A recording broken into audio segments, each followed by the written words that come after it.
I'm the dude. So that's what you call me. Are you a virgin? Yeah, not since I was 10. Are you there, God? It's me, Margaret. Come on to the coast. We get together, have a few laughs.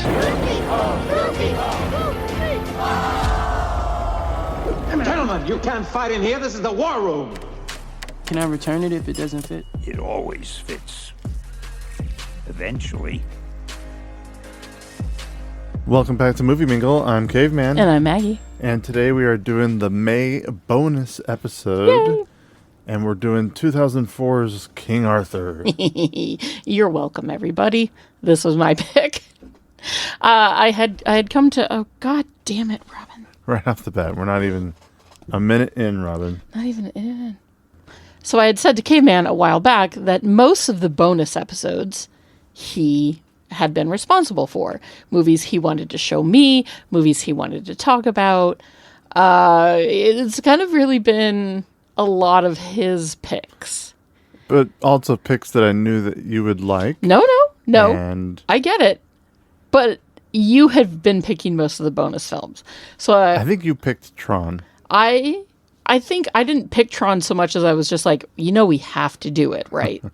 If we're going to start a movie podcast, we have to talk about one of our collective favorite films of all time. Okay, so that counts. For instance, King Arthur is a movie that is very, very deep and adored by me. Also, we did Pride and Prejudice. That was one. That was one. Yeah, okay, you got your one. How I will fucking come across this table. This podcast has caused us to have arguments in our marriage before. It can again. God, why don't the women ever get in its choice? You're such a dick. When will men get a chance to choose their favorite movies? Anyway, so King Arthur, Maggie. When I approached you and you were like, yeah, you can pick a couple. Just a couple. A couple. What are you going to pick? And I mean, this King Arthur, after getting Pride and Prejudice out of the way, this King Arthur was pretty high up there because this is a movie that I love dearly. And I feel a little bad, Caveman, that this previous Wednesday, I shit on one of your favorite nostalgic teenage movies. Not that I'm saying it's a good movie, because I still don't really particularly like The Matrix all that much. It is, I kind of failed to recognize what that film meant to you in terms of the nostalgia of seeing it for the first time and how it hit you as a teenager. Because this movie... Yeah, this movie. ...is a not particularly good movie that is also kind of great, that I love. It's great for reasons. It's great for reasons that hit me. Right time, right place. Right time, right place. So I'm not apologizing for my opinions of The Matrix, but I am apologizing for being such a cow about it. You dick. What? What did I do? As you're sitting over here making fun of me and teasing me about the fact that I finally get to talk about a movie that I actually care about as a bonus episode.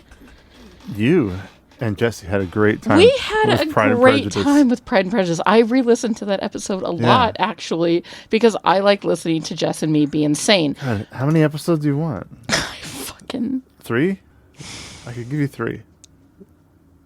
See, he knows that he is joking, and he knows that I know he's joking, but he also knows he's going to pay for this later. True, very true. So let's just skip over this bit before it becomes a big old thing, and let's just plug into the movie. King Arthur was directed by Antoine Fuqua, who at the time that I think that I first watched this film, I don't think I knew who he really was. But then you start looking into his filmography and you're like, wow, this guy's been building up quite the directorial filmography for a while. He's directed movies like, well, first of all, he directed Coolio's Gangsta's Paradise music video. Which I believe was an unserious parody of Weird Al's Amish Paradise. Yes. Weird Al was, he came up with the original version. The first. And Coolio was like, I need a more serious parody of this. and that's how That's how that came around. Yeah, that's how And Antoine was a music video director. That's how he got his start. He had been doing, dozens of music videos, and Coolio was like one of the big ones that he got to direct, and it also gave him recognition in Hollywood.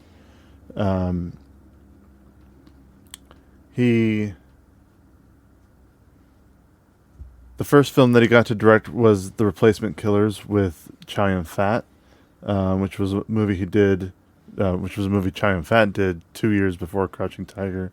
That movie is what got Chow Yun-fat the part in Crouching Tiger, Hidden Dragon.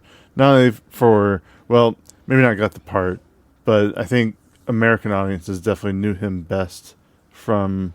So in other words, that's how they were able to kind of push Crouching Tiger, Hidden Dragon onto a Western audience, was because they had already known him because of... People knew who he was, and people knew who Michelle Yeoh was, and... right place, right time. And people knew who Ang Lee was, and yeah. I mean, that's another movie we could talk about. And I would love to. And I would really want to get my kid to watch it with us.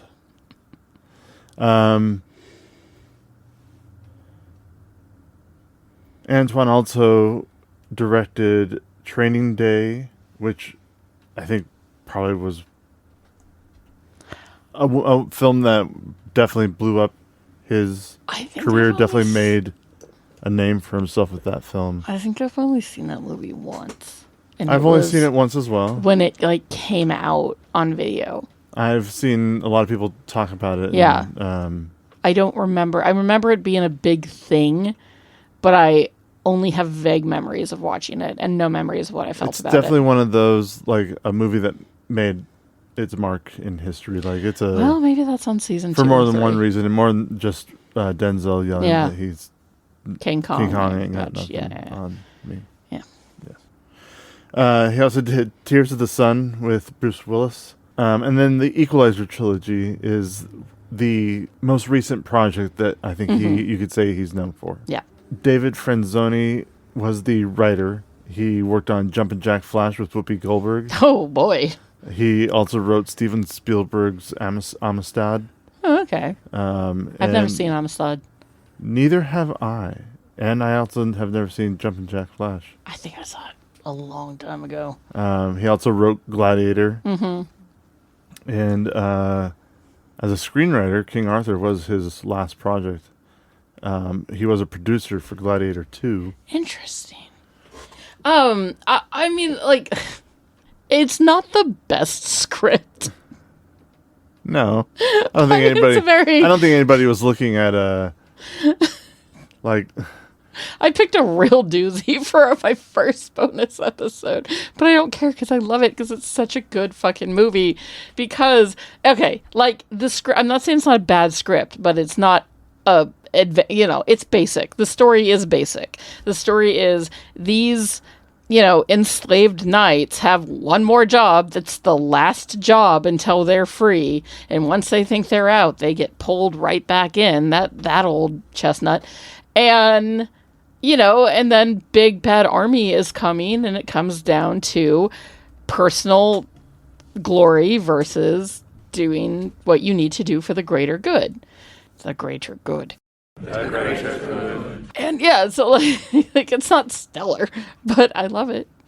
And I feel like you're making me feel bad for it. What? No, I'm just going through the motions. No, once we get to this cast, I will be blowing this movie so goddamn hard because this. I think we all know why Maggie really likes this movie. Fucking cast, and I would. Well, the music was done by Hans Zimmer. The motherfucking this. Okay, so it's not just the cast. The music to this movie is supreme. Essentially Gladiator. Yes, but like a little less Roman and a little more Black Hawk Down mixed in. Yes, and it's so good because Gladiator and Black Hawk Down are great soundtracks. And then both done by Hans Zimmer. Yeah, and then you rope in fucking King Arthur, and it's the baby of those two scores. And okay, look, this album, which I have owned on CD since I saw this movie. Like, I bought the CD. No regrets. It is 57 minutes long. So it is like the perfect way to fill an hour if I'm emotional and I need to think about story that I want to write. If I'm high and want to listen to music that's really going to just knock my socks off and get me into a creative and sort of different mind space, because it is a very medieval score. It is a very epic film score. It is a very ethereal and sad and beautiful battle scene score. Like, it's so good. Right. So this movie, the soundtrack has been in my life forever. And as much as I love and appreciate Michael Giacchino for his puns when it comes to his soundtrack titles, his song titles, Yeah. this is one of the first ones. First of all, this soundtrack is 58 minutes long. 58 minutes. 7 songs. So each and every song is like a really good way to kill about 10 minutes. Right? And I don't know about you, K-Fan, but like there are certain 10-minute songs in my life that I'm like, I need to kill about 10 minutes. And I put them on. The number one being the 10-minute version of All Too Well by Taylor Swift, because it is flawless from beginning to end. And it doesn't feel like 10 minutes. It feels like about 4 minutes. And then you're like, oh my God, we're already at that part. And so, yeah, love it. The names of each songs are very funny. Like Road to Ruin. Road is what the blue picks were called, even though they're technically picks, which is what that sort of indigenous English human was called way back when, but they decided to change it to Woad because why not? Do you think I'm Saxon? Right? Hold the Ice. Hold the Ice. Yeah, pretty funny. Another Brick in Hadrian's Wall. I mean, come on. Wow. Yeah, right? And then the second one is Budget Meeting, and that's for the battle scene, and I never quite understood why it was called Budget Meeting. And then the very last song is called All of Them, which, again, I'm not 1,000% sure. Like, I don't understand the pun in relation to the movie, and I never have. Nonetheless, funny little pun names on the soundtrack. And also, the soundtrack's amazing. It's amazing. They've got fucking choirs singing in churches. They've got... That's Hans Zimmer for you. They've got Moya Brennan, who's some sort of ethereal Irish singer, like in the background doing all the bits. La la la la la la la. Yeah, all of that shit that you and I can't do, but she can do like a Gladiator. goddamn son of a bitch. I love this soundtrack, and I listened to it today with my headphones on, so I was just all encompassed in this soundtrack as I ran around Disney Dreamlight Valley, and it was fucking magical and will never not be magical. And I have made everyone I know listen to the pop song over the credits of this movie, because all like 90s and early 2000 movies needed to have the pop song over the credits. Right? Yeah. Fucking Aerosmith made a lot of money off that one from Armageddon. Or Ryan Adams. Yeah, Ryan Adams. For No, Brian Adams. Brian Adams. Brian Adams For, for Robin Hood. for Prince of Thieves. Yes. Yeah. Which is such a great fucking song. I love it so much. I mean, that's the gold standard. But Moya Brennan's "Tell Me Now" is also a really fucking good song, and you've heard it 10,000 times. I know I have. Yes. I know. Because I love I'm this haunted by your movie. playlist. Yes, you are, and you will be forever. I guarantee you the That's last why song I to ever said pass haunted. through your head is something that I introduced you to. Oh no, I go to bed sometimes thinking, is this the last music I'm ever gonna hear? And it's your music. And I'm like, It's I just have to come to terms that it's gonna be one of these. Enchanted and Lost. I just have to be. At least it's not I just bad. have to be comfortable with the fact that it's one of those songs. At least it's not death metal or like "Whirr" the whole time. Like, it could be worse. It is at least quiet, tender music that is easy to sleep to. Some people, I think, would probably love dying with death metal background. I think we're related to something like that. Anyways, whatever. Fuck you. I love this goddamn soundtrack. And I love this goddamn movie. Makes me happy. Well, the cinematography was done by Slavomir Idzek. I would make fun of you for your pronunciation, but considering that we watched a documentary on the making of this movie and they said that man's name, it's pretty similar. Yeah. Yeah, that is a...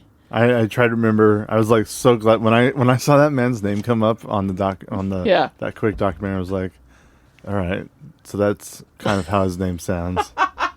Do it again. No. Yes. He's Polish. He has mainly done Polish film and television.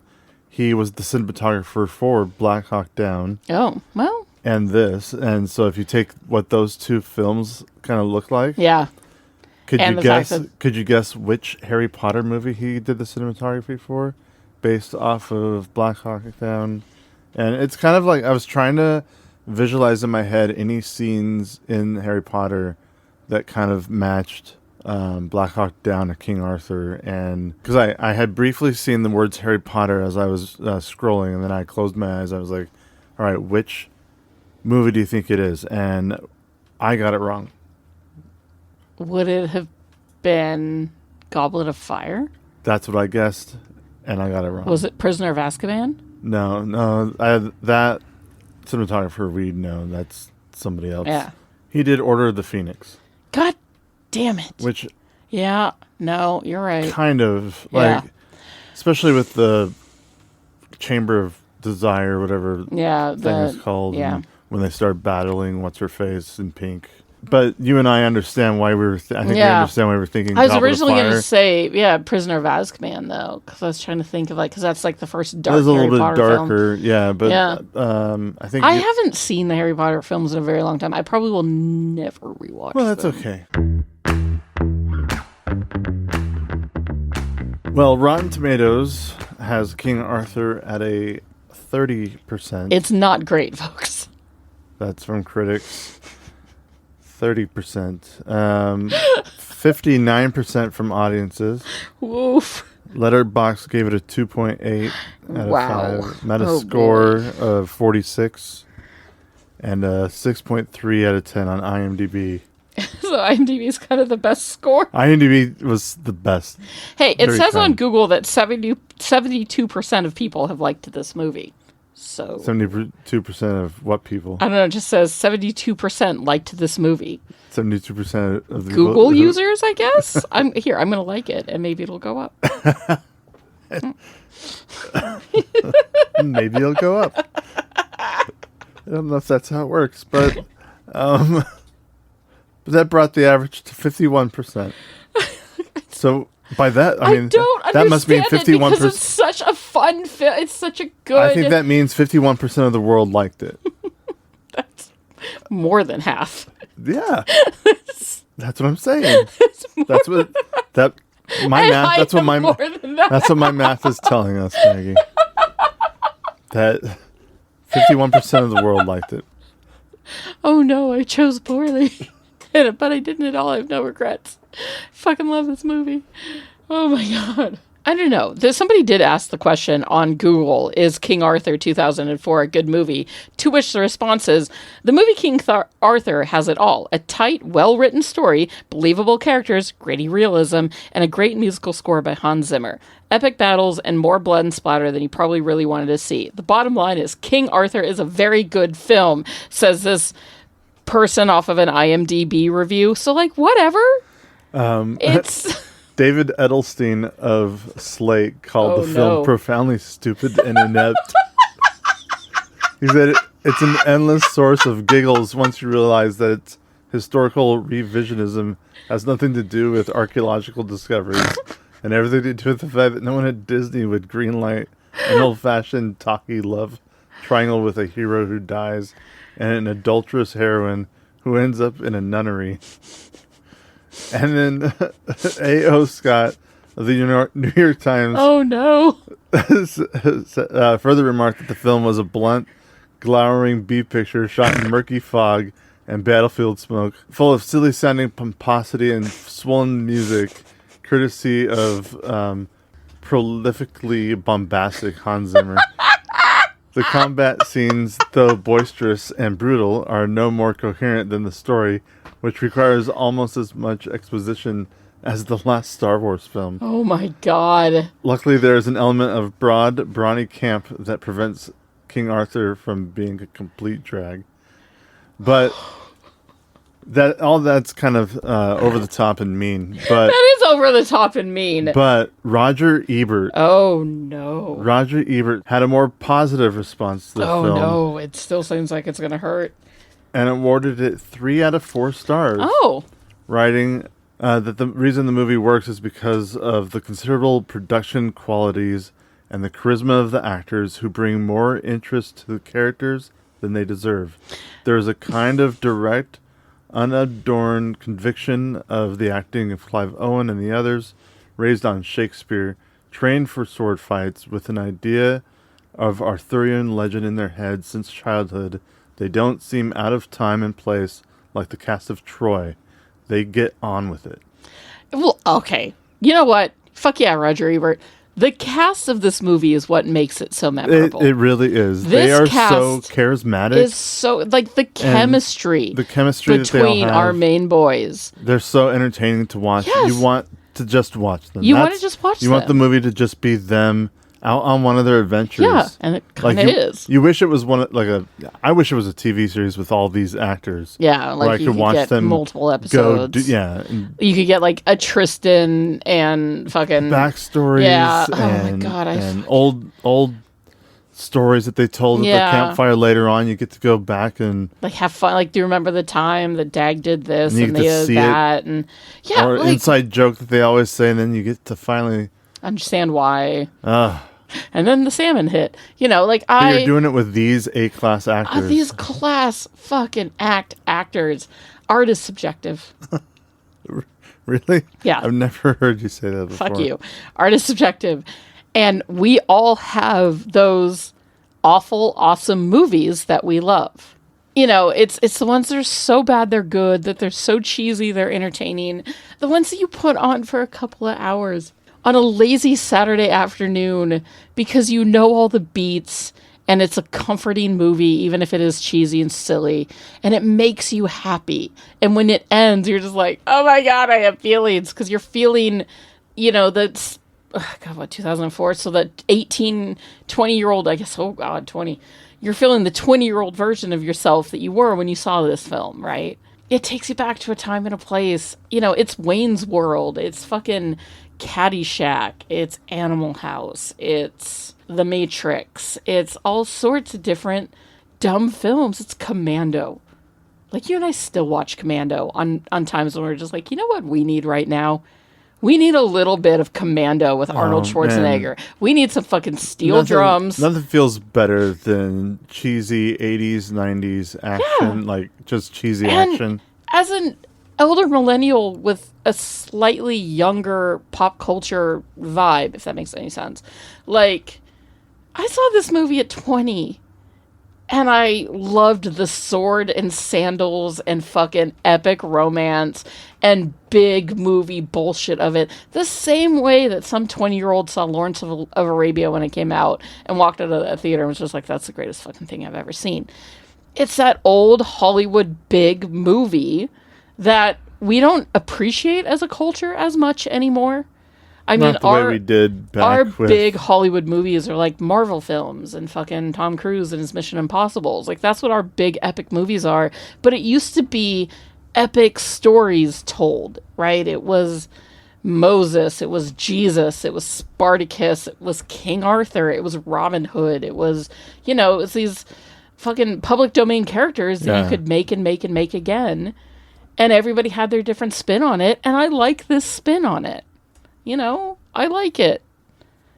It is my favorite of the King Arthur stories because... Well, and I was going to talk about that too. I mean, there are a lot of King Arthur stories. 1 or 3. And I haven't seen all of them, but I have seen a handful. You know, Monty Python's Search for the Holy Grail, of course. Yeah, that is very...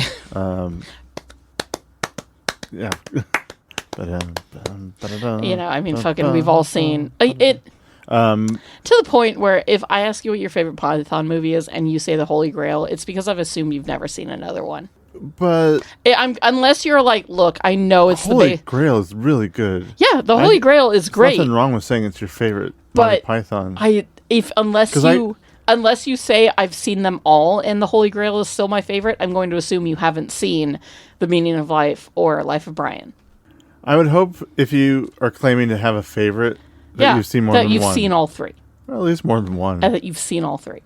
And one of them is basically just the sketch show writ large, and it's still my favorite. I think Holy Grail is just the most easily consumable. It is the more consumable of the three, Life for of Brian sure. is a little bit harder. A little bit, yeah, it's a little bit tougher for audience. Meaning of Life is It's definitely real tough. Is not but fair. It's still my fucking favorite. I think, and that's what you do when you introduce somebody to Monty Python. Well, yeah, you don't start them off on fucking Life of Brian. No. Or Meaning of Life. You start them off on... I know people who start people off with Life of Brian. I'm like, was that really... That's not the right choice, but Life of Brian is a better film than I started off Holy Grail. My introduction to Monty Python was listening to Flying Circus on cassette in my friend's car. in the community college so parking old lot. And yet somehow so much younger than usual Monty Python fans. Yeah, I mean, I didn't find their 45. Yeah, or watch them on my fucking local, PBS when it aired at 1 in the morning some random Saturday. I didn't live in Britain. I wasn't watching them on BBC One. Mm-mm. My introduction to the Python Boys was absolutely Fawlty Towers. It was Fawlty Towers first, and then my dad being like, "If you like this crazy guy." Yeah. I had no idea who any of these people were until... But see, because my dad loved the Python Boys and he loved Fawlty Towers, so our introduction to Monty Python was Fawlty Towers, and then it was Monty Python, and then it was the films. Yeah, I didn't see Fawlty Towers until after...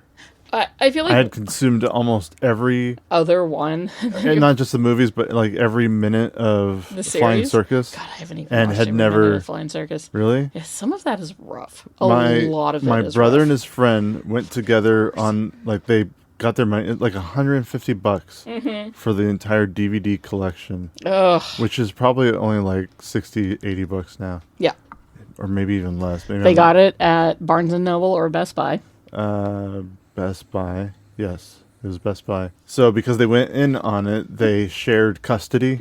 So one of them would have a chance to watch so many episodes and whatever. Yeah. So you get it for a week, I get it for a week. I pretty much that is so dorky. I pretty much binge watched it. Yeah. I consumed all Monty Python before I even knew what Fawlty Towers was. Yeah, I came into it Fawlty Towers first. Anyway, all this to say, there are more Arthur movies. There are a few. You've got the classic Camelot movie from 1967, Excalibur from 1981. Which I think is kind of considered like the peak Arthur. There's also The First Night with Sean Connery. And Richard Gere. I've never seen that. Oh, it's my so mom good. loved it. Oh, you want to watch it tonight? Yeah, I do, kind of. Oh my God, it's so good. And most recently, A24 did Green Knight. Which I did want to see. I just haven't yet. It's a wild one. Yeah. But some really good, talk about fun cinematography. Wow, what's the actress? Dev Patel? No, not Dev Patel. Yeah, it is Dev Patel. Yeah, Dev Patel. Dev Patel. Barry Keoghan's in it. No, I'd be down for but that would have to be like one of those trips that we take when the kids are... Joel Edgerton, Sean Harris. Joel Edgerton comes back for a... Oh my God, don't tell me he plays Gawain. No, he doesn't, because Gawain's the Green Knight, right? Yeah. I don't think Joel Edgerton has a character name. Oh. Is it because he plays Gawain but in this Sean Harris plays King Arthur. And we'll get back to Joel Edgerton, too, because he's going to be part of this conversation. Yes, he is. Sweet baby. But I was just going to say that King Arthur was made for $120 million. Mm-hmm. That's a lot of money. That's a lot. Yeah, but we saw the sets that they built and the costumes and props. And to put this in perspective... It's a big fucking movie. The same time, The Matrix Reloaded's being made for $30 million more. haven't seen the Matrix trailer in a really long time, so I can't compare them in terms of quality, but... Well, I mean, quality for both these movies is I guess like quality kind in of, the creation of the film, not necessarily the writing or acting, but in like the sets, the special effects. I mean, to be fair, Matrix Reloaded fair. did build an entire freeway That's true. where they shot that set piece on. Yeah, versus... This was very cool to see this kind of... We watched the behind the scenes on this. And on the DVD. it took them 4.5 months to build that wall, that big Hadrian's set. Wall. Mm-hmm. And it was so worth it, I feel, because those totally worth helicopter it. shots... Yes! Of being able to see a whole single unedited take of horses leaving the wall and riding down the road. Yeah. And the helicopter just following it. And you just see this Vast massively field. open Yeah, you can see people, wall. all the extros just going about their lives as if they were it actually looks there. like you're yeah, soaring this Roman era Yeah. world, and it's not just that, it's the costumes. They made 2,500 costumes for this movie. That's insane, considering that like the main cast is around 10 people. The effort that they put into the different art, I mean, they did the research on what life looked like back then. You know, those fucking Roman carriages and all the armor the horses were wearing and all the armory and all of it is so real and practical, and you feel it. You can see where the money went. You can see that, you know, the cast did like 75% of their own stunts and horseback riding. Like, this movie is...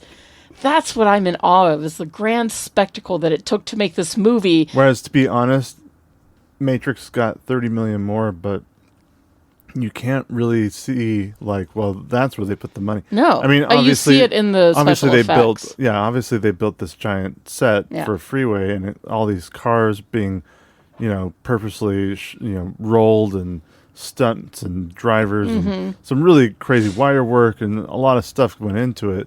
But in the end, like, after all that work, it still looks fake. Yeah. You know, I applaud all the hard work that went into all the special effects and the stunts, but by the end of it, it does look like, you know, it just looks computer. Yeah. You know, like, I can't tell what's computer and what's real, so it might as well just all be computer, and then what's the point of all that work? Yeah. Whereas... in this movie, they did a lot of real work. So much work, and you see it. Yeah. And then what they use for the computers... Not only, I feel wide like angles, the special effects of this movie hold up in terms of, like, a lot of the images of, like, the background are special effect, right? They've got to take out buildings. They've got to put in medieval Viking ships. They've got to do all of this stuff, right? But it looks real enough. And it's not so glaringly fake that you really pay attention to it. You're just like, oh, of course that's a snowy... icy mountain on top of a frozen lake. Like, you don't think any differently, but then you see the behind the scenes footage and you're like, oh shit, they filmed that in like a quarry in Ireland somewhere and then on a blue screen. And yeah, you can tell when the ice is cracking from underneath. You know, you see the image of the ice from underneath it, or and when it's cracking, exploding on the surface, or when it's exploding, and you see the particles flying up. that. Like, of course, your brain's like, oh, it's probably not real, but you don't care. Because you're in it and you have emotions for the characters. And in that particular scene, you're worried But it was fun to about also see Dagonet. And, you know, you're not in it. You're not like, oh, there's a CG scene. Or, oh, that's clearly a block of film. It was also fun to see, like, behind the scenes when the ice gave way.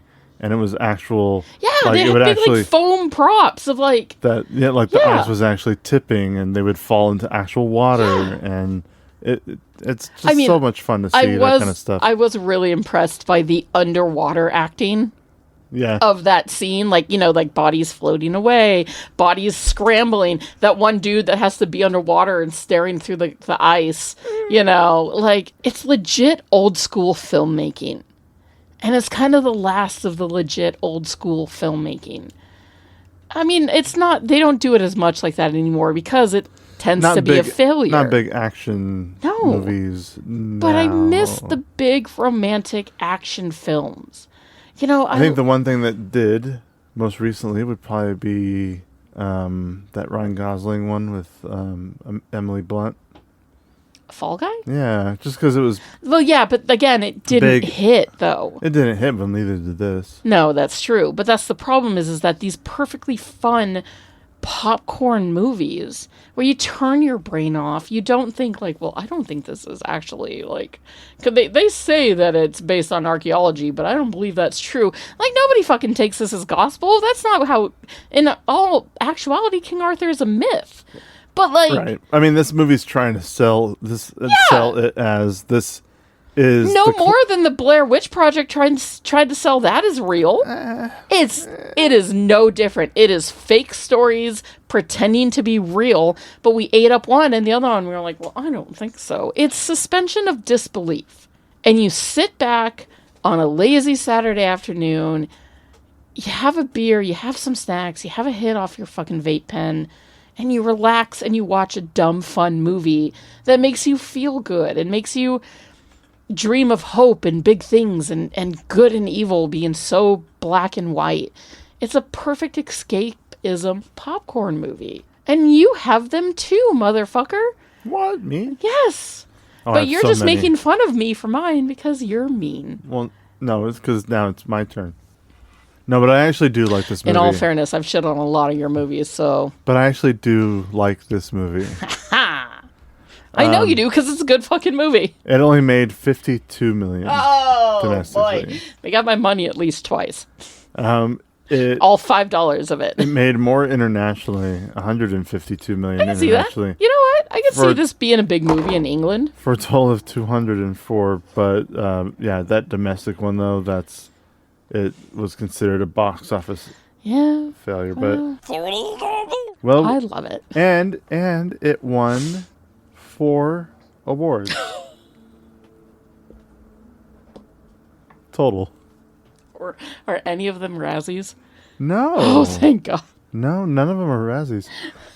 The Hollywood Film Awards gave Keira Knightley an award for Breakthrough Actress. Yeah, this was kind of one of her first bigger ones. This was... I mean, it was right after Pirates, right? Yeah, it was after Pirates. Yeah. Yeah, she's 18 in this one. Yeah, she's a fucking infant in this one. She is fetus in this one. She is fetus. From the Irish Film and Television Awards, she got Best International Actress. Okay. Which she actually had to share with herself for Pirates of the Caribbean, Curse of the Black Pearl. I'd like to thank this on behalf of myself and myself. And myself. We are both very... Yes. Yeah, she tied with herself. And then, same thing, Irish Film and Television also gave it Best Hair and Makeup. You know what? The wigs are not bad. The wigs are pretty good. Like, they're scraggly. And then the Hubayo Film Awards gave it Outstanding Translated Foreign Film. Oh, all right. And they deserved every single one of them. Every one of them is well deserved. Bravo, King Arthur. You know, I also had to look at some graphs. I had to do my graphs. Yeah, you had to graph it. I had to graph it, compare it to other King Arthur movies. Uh-huh. Well, we have to pretty much erase Camelot and Monty Python because they are non-existent on the graph because they made so little amount of money. Camelot did? Camelot made only... Was that not a huge hit when it came out? It was a 70s movie, right? It was a huge hit. Hold on, let me get through this. It only made $31 million, which is pretty terrible. Adjust for inflation, you know how much $32 million is now? It's easily 100 plus, right? $293 million. Whoa! Yes, Camelot was a huge hit. But because compared to all these other Arthur movies, it doesn't even come up on the graph because it's not set for inflation. It's not. Yeah. Well, so I had to. Should be. I had to look up. I had to figure out what inflation was.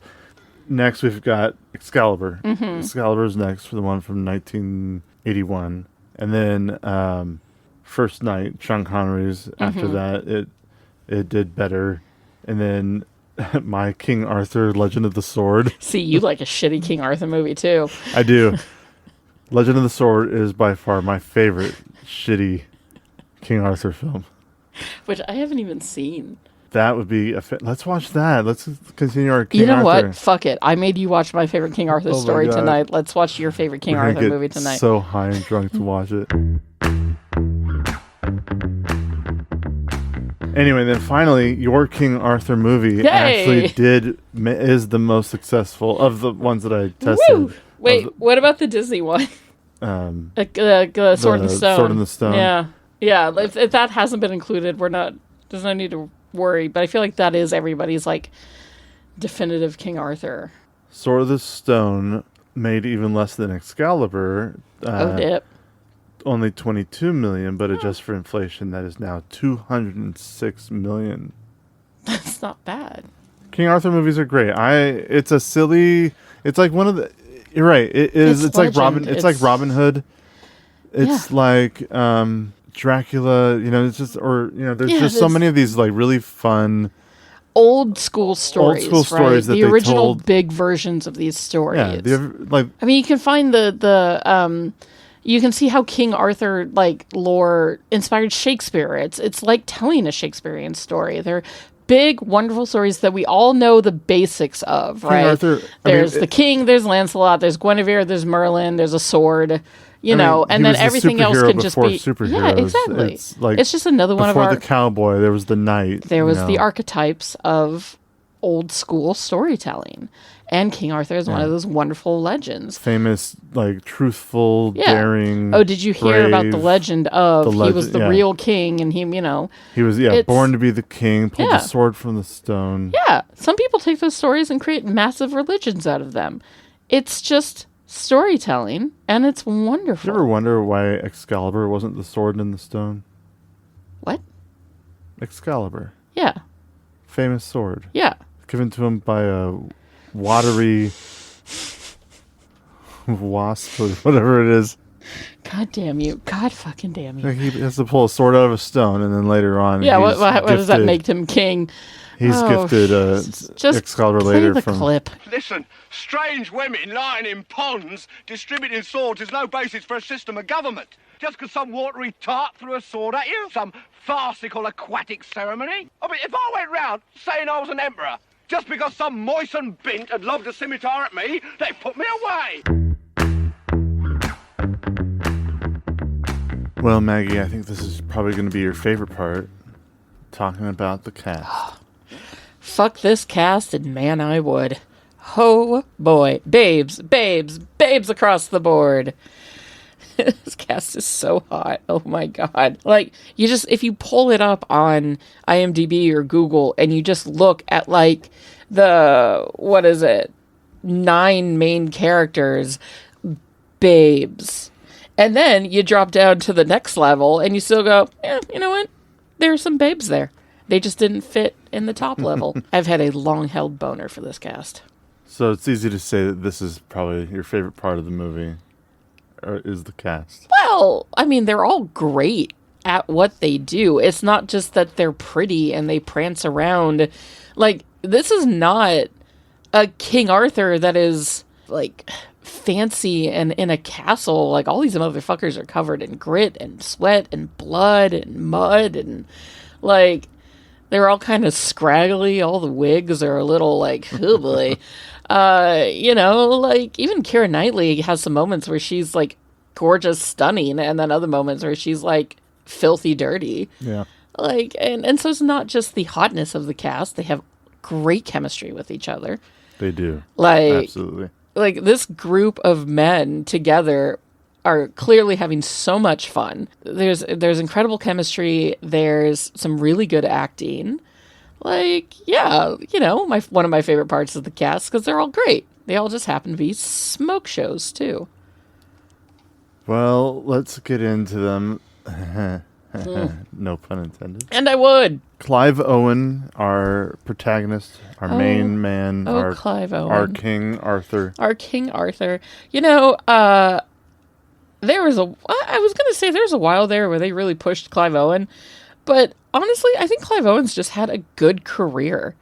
The man's worked And he has worked and he has worked and he has done big movies and small movies and everything in between. He's done comedies, he's done romances, he's done dramas. And now he just seems to be doing, like, I don't even really know what he's doing these days, but he's having fun with it. And God damn it, I'm happy for him.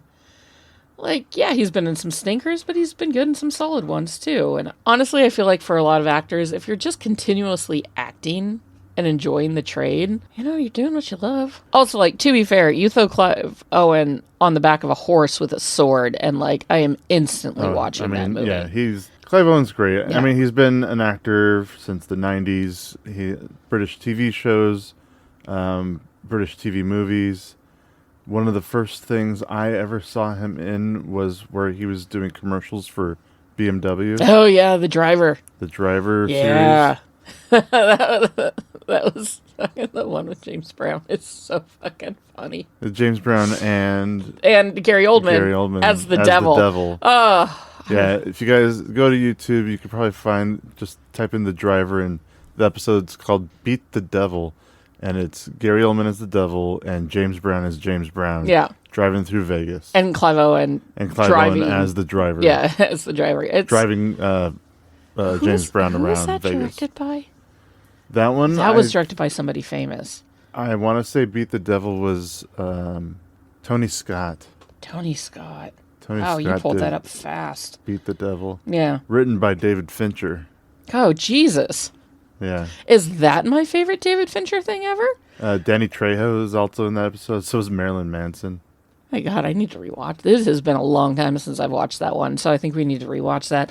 But yeah, it was just a really cool series of short films showing off BMW and having Clive Owen be this very calm, stoic, but very capable driver.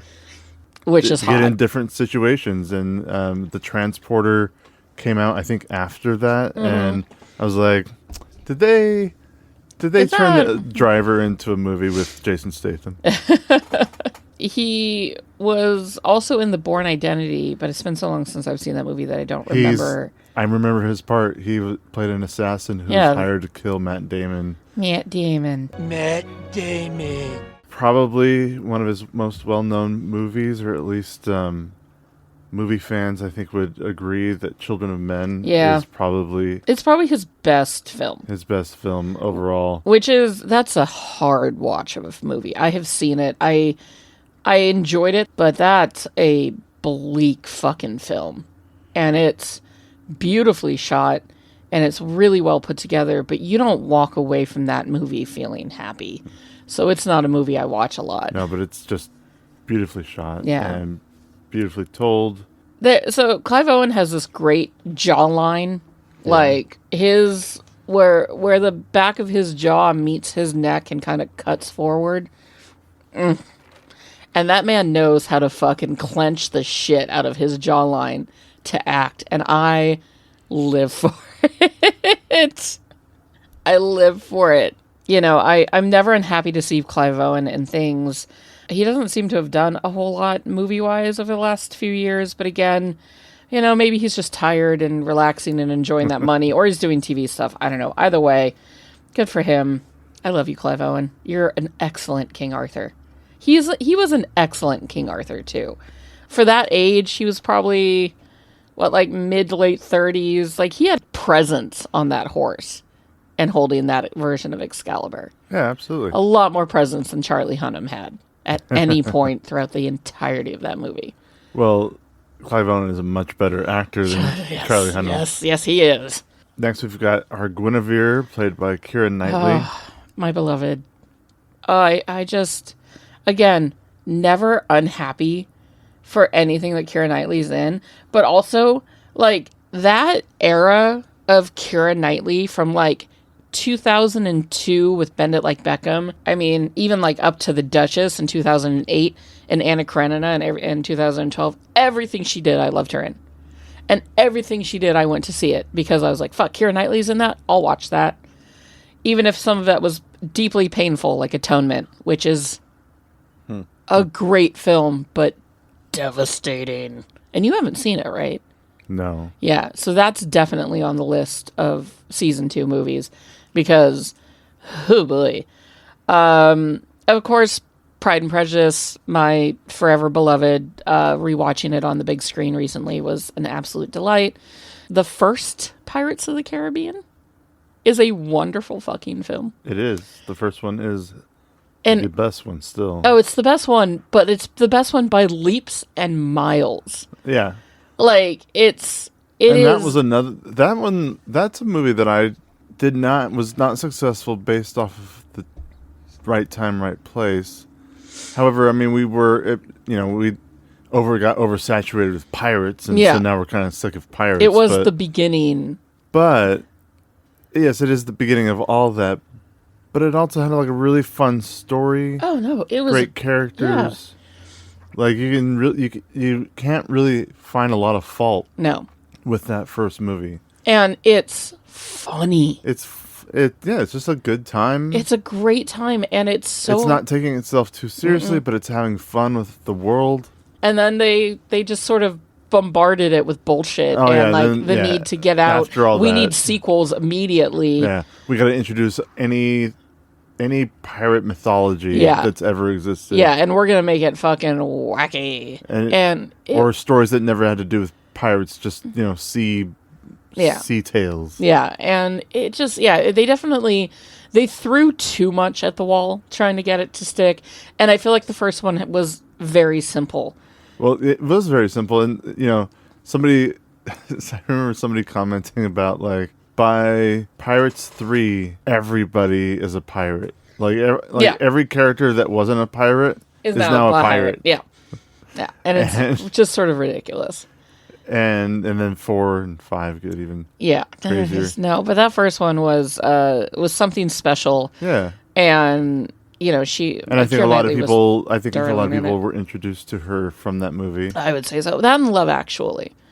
Love Actually also came out that year, and Keira Knightley had a bigger part in it, in that, she's the one who the guy is holding the signs for, right? Yeah. So I have a lot of issues with Love Actually. That was a movie that I really loved and have grown out of my love for, to the point where I kind of can't watch it anymore. Soundtrack still slaps, though. Keira Knightley's done a ton of stuff, including the fact that she was the main body decoy in The Phantom Menace, which I always love seeing them standing side by side, her and Natalie Portman standing side by side together in costume. God, Keira Knightley's done so much. I actually rewatched the version of Dr. Zhivago she did, but it had nothing on the original. She's been working forever, and she's still doing things. And I've heard really good things about. She just recently had a Netflix series, Black Doves. Yeah, I heard really good things about that. People have been going crazy for Black Doves. Yeah, she was in this little film called "Seeking a Friend for the End of the World" with. I saw that. I saw that movie too. I hated it, but I loved it. I have a hard time with movies where the world ends completely. And so actually, when the movie ends and the world ends, I was a little like, God damn it, I wanted them to live. That ends with them curled up on the bed together. Yeah, just sort of like hanging, looking at each other, and just waiting for the oblivion. It's sweet. I know it's sweet in its own weird way, but it makes me think of my own death, and so I don't like to. Well, yeah. But yeah, Keira Knightley, she's delightful, and in this film, they tried to make a warrior Guinevere. And they did, to an extent.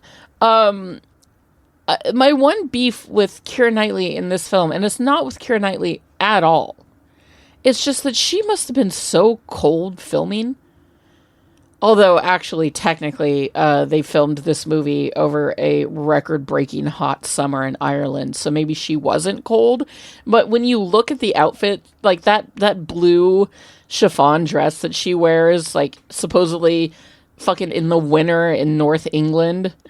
Fucking burr. Yeah. And then when she's in that ridiculous costume for the battle sequence, that is just basically a strap to cover her nipples, another strap to keep everything else together, and then like leather pants. That's about it. And that's about it. And it's like a homegirl. Like, there was no extra, like, fucking Arthur didn't see you put on that outfit and go, like, I've got some chainmail, like, right here if you want it. It's not overly sexualized, for what it's worth.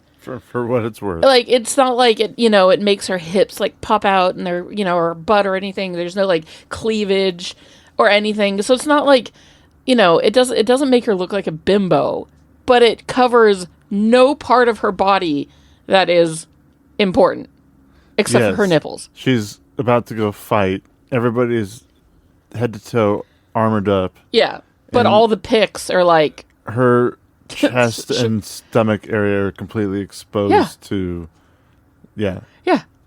But, it's a Jerry Bruckheimer movie. I know, and it came out in 2004. Like, and she was 18. Yep. But at least she was 18, because she was an infant in Love Actually. So we just looked it up. How do you say it? Next, we've got Ioan Gruffudd.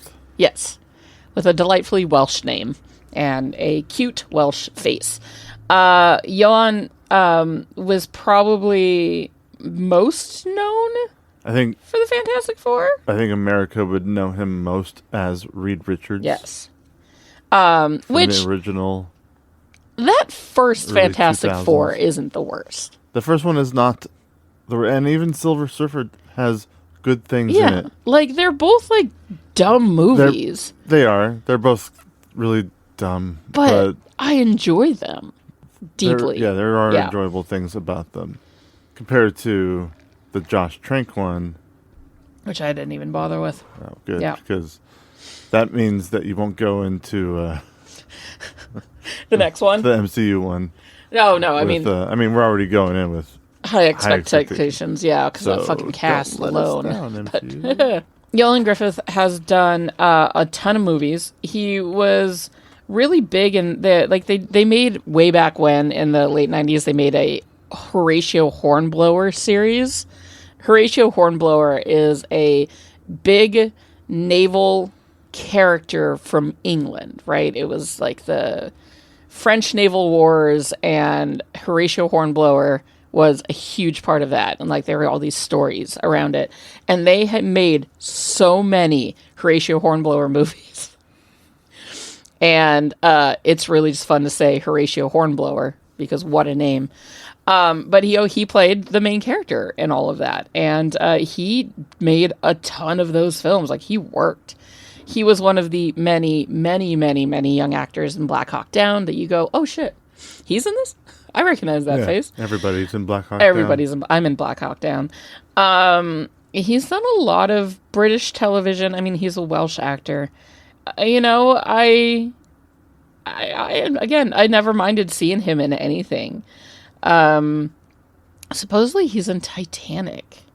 I think he's one of the White Star employees. Yeah. Oh, and he's in that new Elsbeth show, which I don't know what it is or what it came from, but there's a show out there called Elsbeth.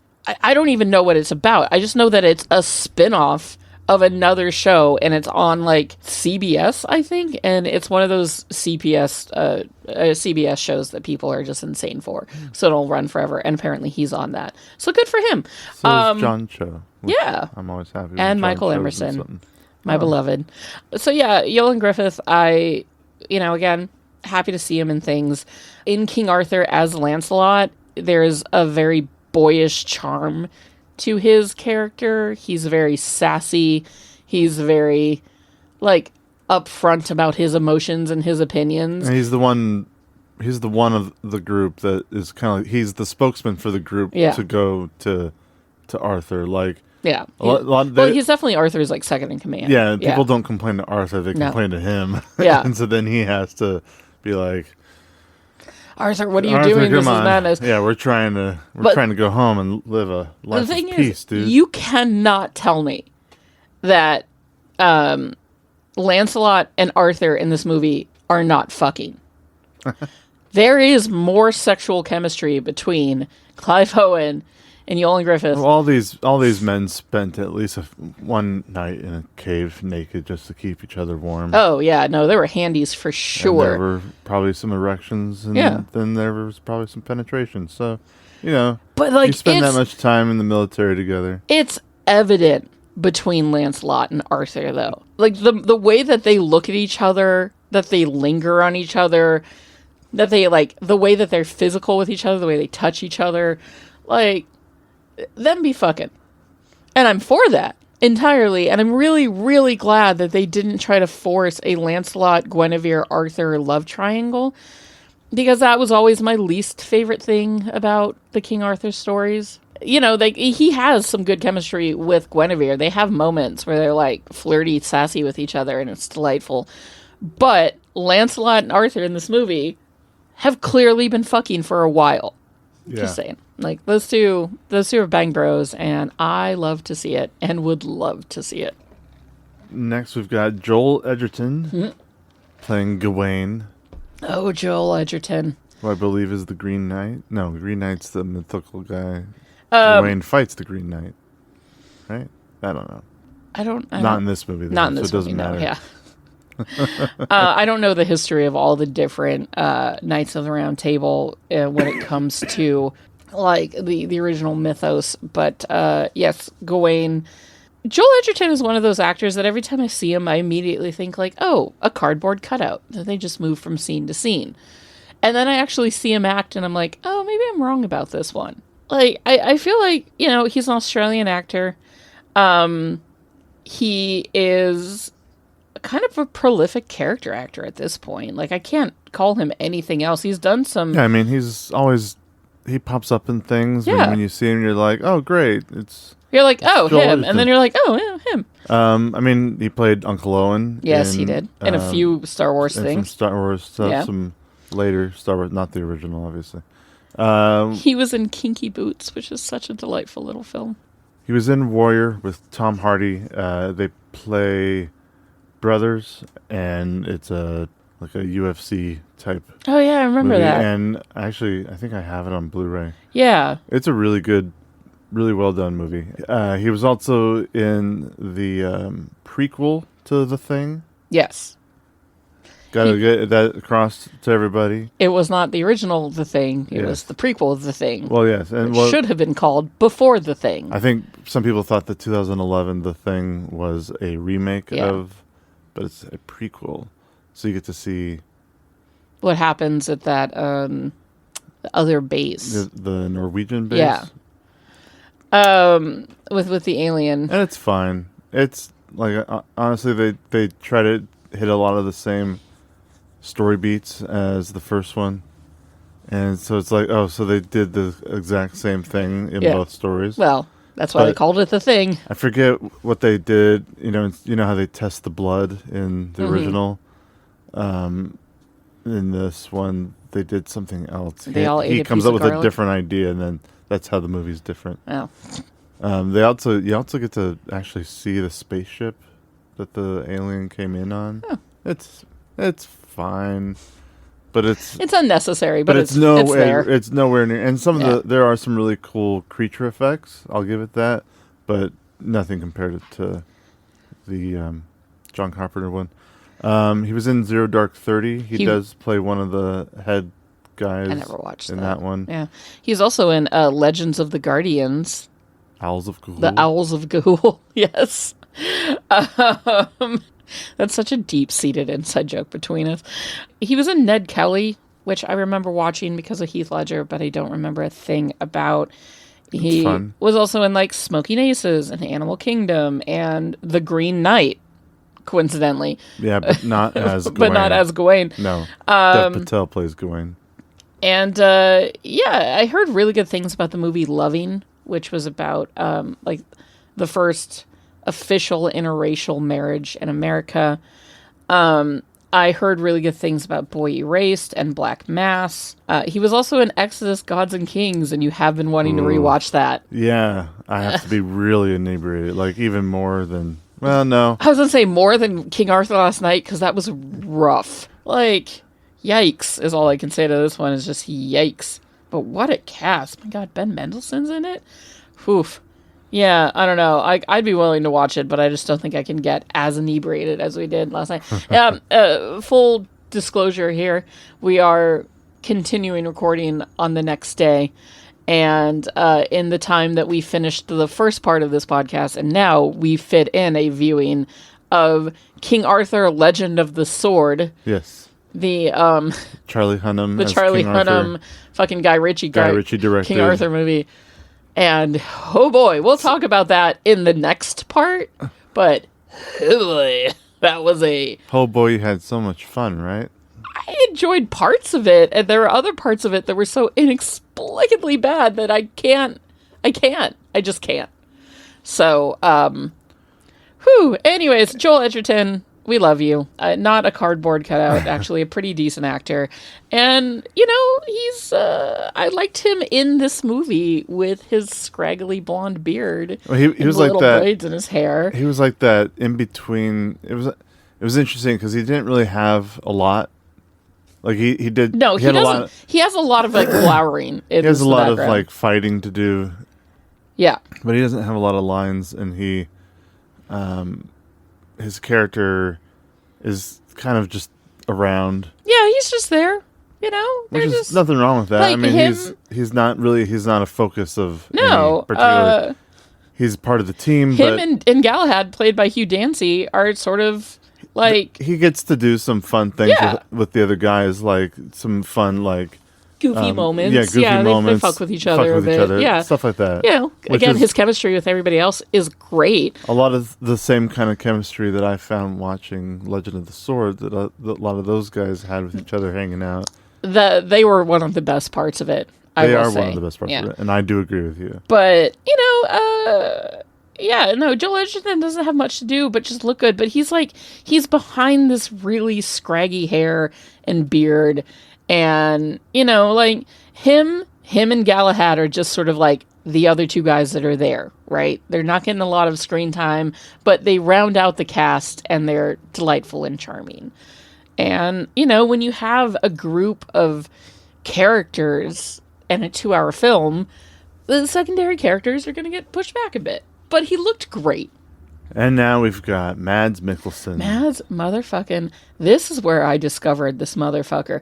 This is where the first time I ever saw this man was in this movie. And I was like, what?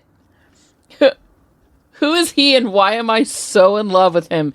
Tristan is my absolute favorite. And you know how much I love a dark, brooding, wacky, goofy sort of like quiet background character. Yeah. You know how much I love the stoic guy who has a bird and face tattoos. Like, marry me, Tristan. Marry me. I love him so much. I love his, spoilers, death scene. I love his face. I love his braids. I love everything about him. He's like the Ardeth Bay of this bitch, and I was there for it every step of the way. This was not my first introduction to Mads. What was it? 2 years later, he did Casino Royale. Oh, yeah.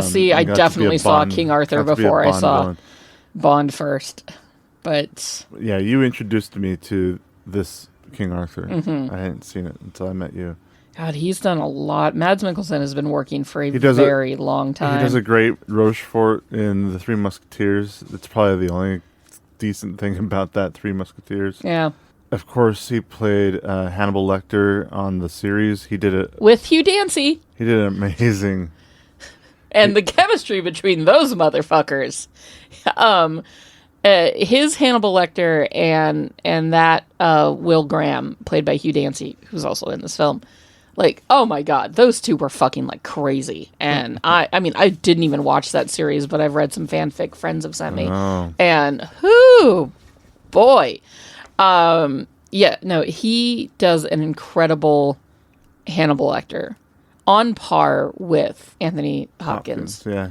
Absolutely. Like okay, Mads Mikkelsen is an incredible actor. I don't think he half-asks anything. I've heard really, really good things about the movie Another Round that came out back in 2020. Like everybody should watch it sort of good things.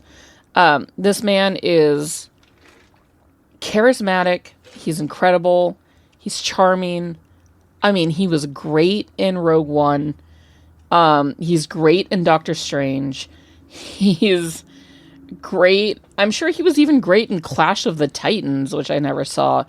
But, like, and he's great in this film. Like, he's just such a good actor. And I love him. Again, I'm never unhappy to see Mads Mikkelsen pop up in something. And it would have been great if we could have seen Thrawn and Galen Erso in Andor, just to see them stand. It would just be fun to see Thrawn and Galen Erso standing next to each other, because those two are brothers. The actor who plays Thrawn is, yeah. So, yeah, Mads Mikkelsen and your jawline, we love you. But Tristan, oh my God. Tristan's a cool character. He's a cool fucking character. He's got that curved sword. There's something sort of samurai-esque about him, which I did look up where the Sarmatian Knights came from, and they come from sort of like Eastern Europe / Asia. So, you know, casting him as a bunch of white guys is what it is. But that being said, I always thought he had this really cool sort of like Asian look to him, right? The curved sword, the flippy out hat, the hair. When Mads Mikkelsen is fighting Stellan Skarsgård, first of all, thank you for putting that together, right? Because, like, those men on the big screen together. Fight each other? Come on. Wouldn't you love to watch a movie where those two glowered at each other and, like, were gruff and were, like, adversaries, but also maybe on the same team? Mumble things under like, their breath yes, at each other? don't you want to watch those two mumble fight? In low growls? Yes. Don't you want to watch that? It would be fucking incredible, and you know it. You know it. But watching them fight with each other, and when Tristan realizes that he's about to die, and he takes a little, like, breath, always been my favorite part of the film since the first time I saw it in theater. I saw him take that little breath, and I was like, myself. I love Tristan. Hugh Dancy. Hugh Dancy Plays Galahad, who, of course, also in Hannibal, like we said. Mm-hmm. Bravely ran away. No, that's Sir Robin. When danger reared his ugly head, he bravely turned his tail and fight. Hugh Dancy is a very Sir adorable Robin ran away. English actor with a cute little English actor face. He's done a lot of stuff. He was big in Homeland, apparently. Obviously, Hannibal, he was huge on. And again, the chemistry that he has with Mads Mikkelsen is insane. He was also in Ella Enchanted, which I remember being a big movie for, like, girls of my generation and girls that are a little bit younger than me. But it was never something that hit me all that hard.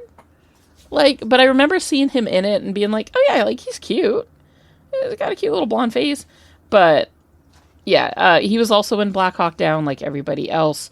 But yeah, Hugh Dancy's in a lot, and he's adorable. And again, with Gawain, Galahad and Gawain don't do a whole lot other than just be, like, there to fight and to, like, back up their characters. But they have good moments, and they have their own agency, and they have their own feelings about being roped back in for that one last mission for the Romans. And you feel like these guys have been friends forever. Oh, yeah, no, that has to do with the chemistry that these guys share on screen together, and it shows. And he's got, like, he's got black curls and a little beard, and he's cute as fuck. Ray Winstone. Oh, Ray Winstone. What hasn't Ray Winstone done? Ray Winstone's in Sexy Beast. Cold Mountain, The Departed, I think, is one of my favorite Ray Winstone parts. Cats. Was he really in Cats? He was in Cats. Oh, Ray. The man works.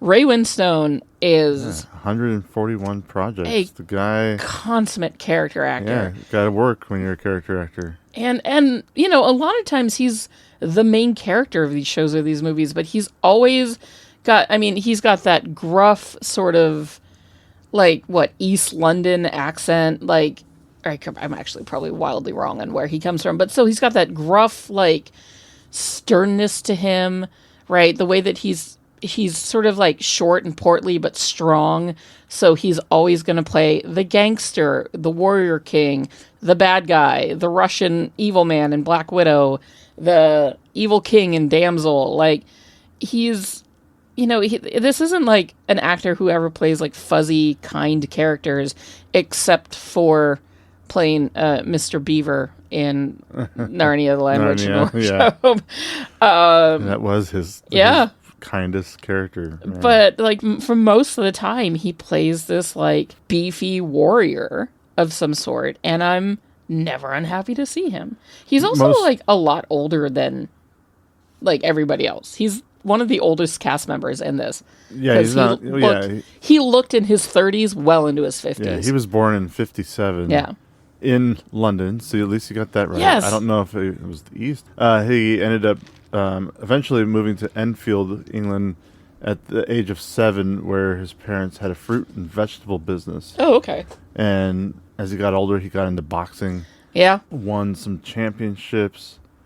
He's also going to be in Puss in Boots: The Last Wish, which we get to watch soon. He is in that. Which I'm excited about because I haven't seen that, but I've always wanted to. Ray Winstone. Actually, he plays one of the main... He plays one of the antagonists. Of course he does. Apparently he was in Hugo, which I remember seeing, but I don't remember his character. And he was also in Rango, which is a pretty fun Johnny Depp movie. The animated one with the lizard. Yeah. I would rewatch that happily. There are very few Johnny Depp movies these days that I'm willing to watch in any reason whatsoever, but that one's one for sure. They remade a Ben-Hur in 2010, and of course Ray Winstone was in it. But then he also pops up in, like, you know, Indiana Jones and The Departed. And he'll just be in just random stuff sometimes. He's a great character actor, and he pops up in shit, and you're always just like, He was in Darren Aronofsky's Noah, of just randomly. And I mean, he's just in stuff. And he's been at it forever, and I'm always happy... When I say, like, I mean, he's unmistakably Way Winstone. Yeah, like, no matter what character he's playing, and it's not because he doesn't have range. It's just that. First of all, I mean, it's his face. First of all, you can't mistake that face and that voice. That voice. Yeah. Next, we've got Ray Stevenson. First of all, we are recording this on the 2-year anniversary of his passing. Like to the day. Yeah, I checked my time hop, and that popped up this morning, and I was like, oh. Wow. So it has unfortunately been 2 years since we lost Ray Stevenson, and I think that we are worse off as a collective planet without him.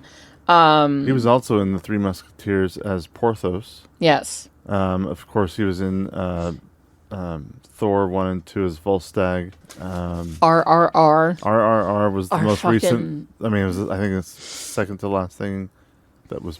It was the second to last thing that he did. Although I guess he was in Canary Black, which came out in 2024, but I know nothing about that. Some sort of spy movie with Kate Beckinsale, which of course he was in. That man worked, but he took a lot of shit. He looks amazing with a lightsaber. Oh my god, Ahsoka was what it was. There's some really great moments. There were some really kind of cheesy moments, but he was the best part of it. As the villain, as this, old Jedi turned against the Order, and a bad guy, but not necessarily a bad guy for, like, bad reasons. I don't know. You felt like he doesn't like, it's not like he's out there just, like, slaughtering people for the fun of it. No. He's not that kind of villain. He's just trying to progress his own ideals, and you feel like he's got every right to do so. Like, and yes, when that man held a lightsaber and that full, like, armor, it looked so fucking cool. Just like when he gets launched out of a car and a gun thrown at him and he catches the gun mid-air while he's still flying through the air after jumping out of this car and shoots somebody in RRR. It's so fucking cool. But even in RRR, he is overacting the shit out of that role. You still feel the gravitas behind his character, the depth behind his character, the evilness of his character. Like, he knew that the character that he was playing was just one of the most evil, terrible human beings he could have played. And he plays it with such respect that you're almost just like, oh, kind of like fucking this. I don't believe in him whatsoever, and I can't wait to watch him die, but this motherfucker. Yeah, and a role like that, too, I think you had to play him a little over the top. Well, yeah, I mean, because if you play him a little too real, the movie's not any fun. No, and because that everything about movie, RRR is over the top, and it makes it fun. You need that movie Yeah. to be fun to make it work. it is. We will be talking about that as a bonus episode at some point. At some point, I mean, it has definitely, like, since watching it on the big screen, it's in my top 5 favorite movies of all time. Ray Winstone has everything to do with that. and just in case people out there watched King Arthur and they're like, "Wait a minute, which character like, who is Ray was he?" Stevenson?"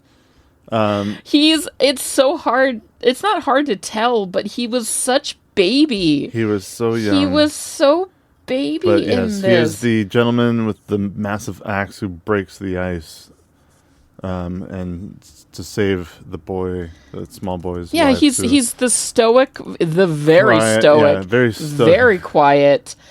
What was this character's name? Oh, Dagonet, Yeah, which he's is a very just a- silly He's just sort a of name. big teddy bear who he's sacrifices his life to save his friends. he and is both cinnamon roll and can kill you. He's the one that's got very short, very cropped hair, scar down his face, big axe, big presence.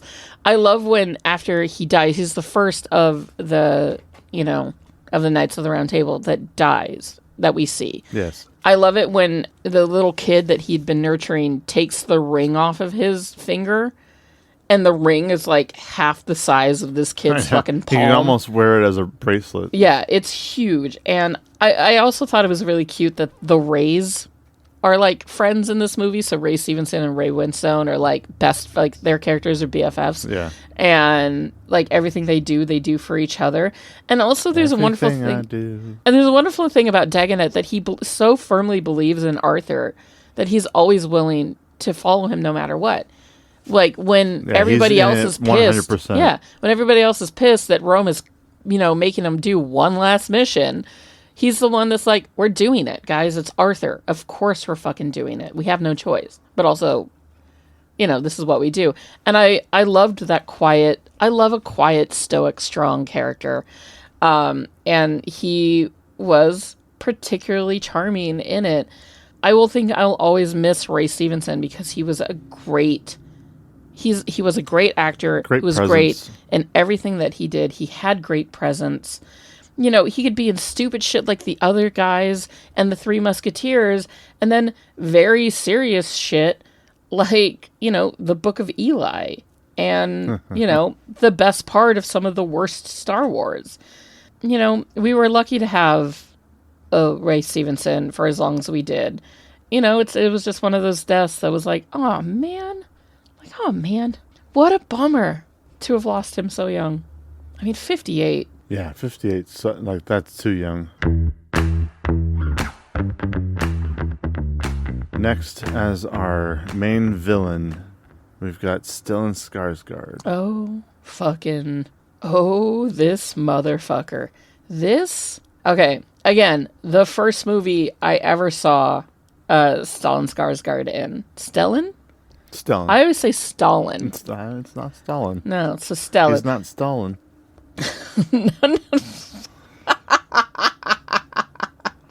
Stellan Skarsgård. Yeah, the first time I ever saw him was in this movie, and I was. Really?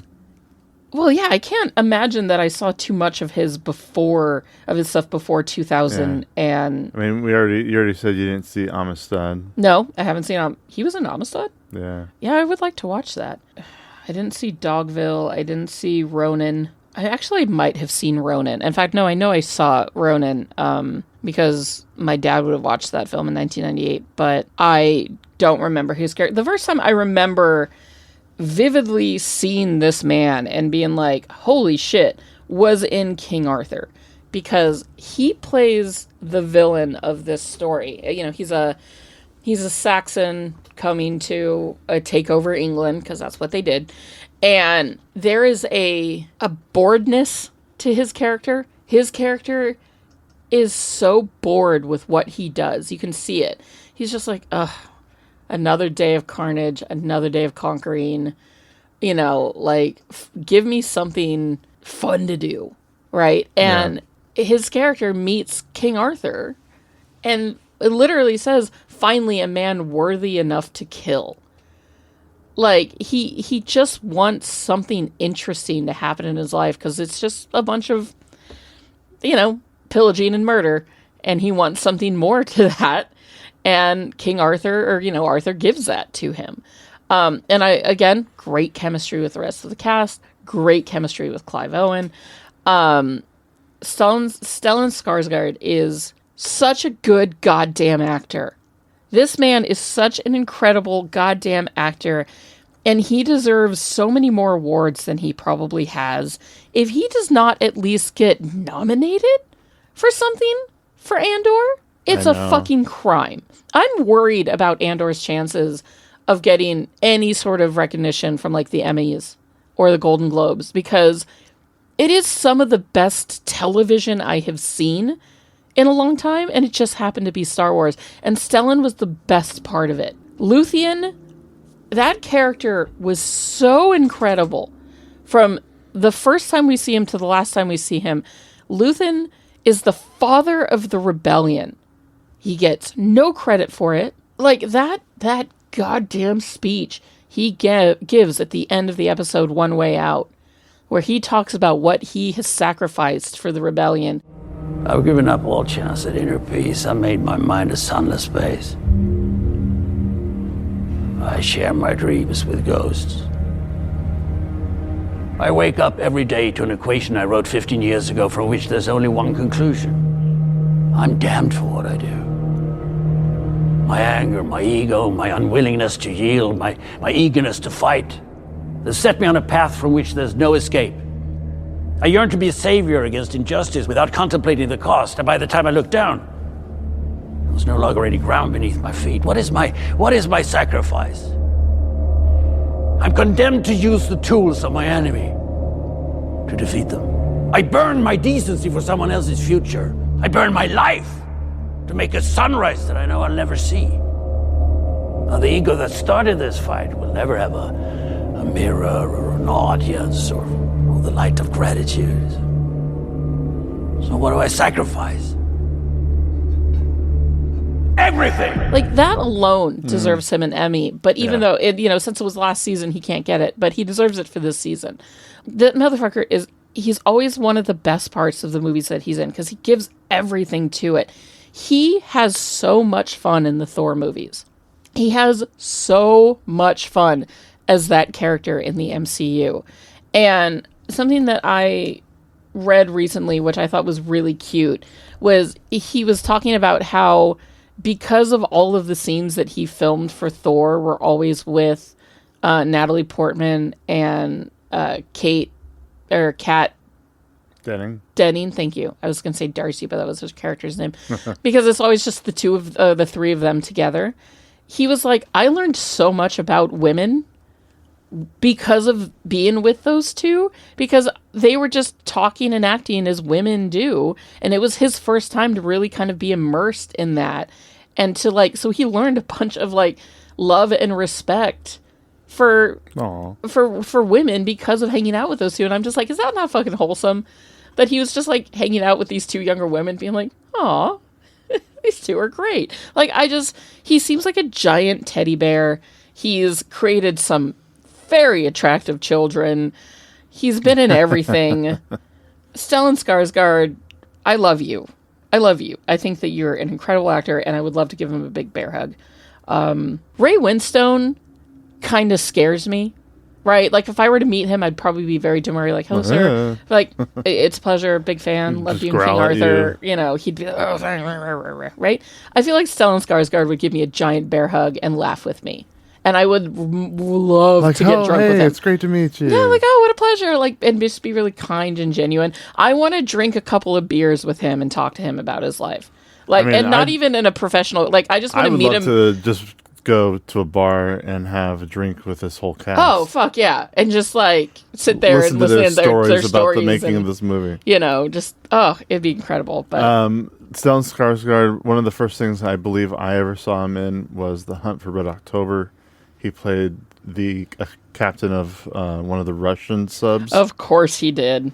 Of course he did. Yeah, because of course. I didn't know that he was in Good Will Hunting. Yeah, I think he's one of the teachers. Oh, or and- he's Robin Williams' boss or something like that. And I also didn't know he was in Deep Blue Sea. Yeah, he's the. Oh my God, it's the funniest scene. Which, you know too, what? I've how never actually watched all of Deep Blue Sea. I'll just spoil it for you because I don't think. I know people everybody care. dies. Yeah, well, yeah, but his death though, he got bit by a shark but doesn't die. So He turns into a shark? No, they strap. That's Deep Blue Sea is not that kind of movie. Deep Blue Sea is about smart sharks, like attacking dumb humans. Yes. Yeah. Okay. And so they attach him to a gurney. They're trying to airlift him with a helicopter. Yeah. Away from the facility, and a shark, like a fish, like a worm on a fishing line.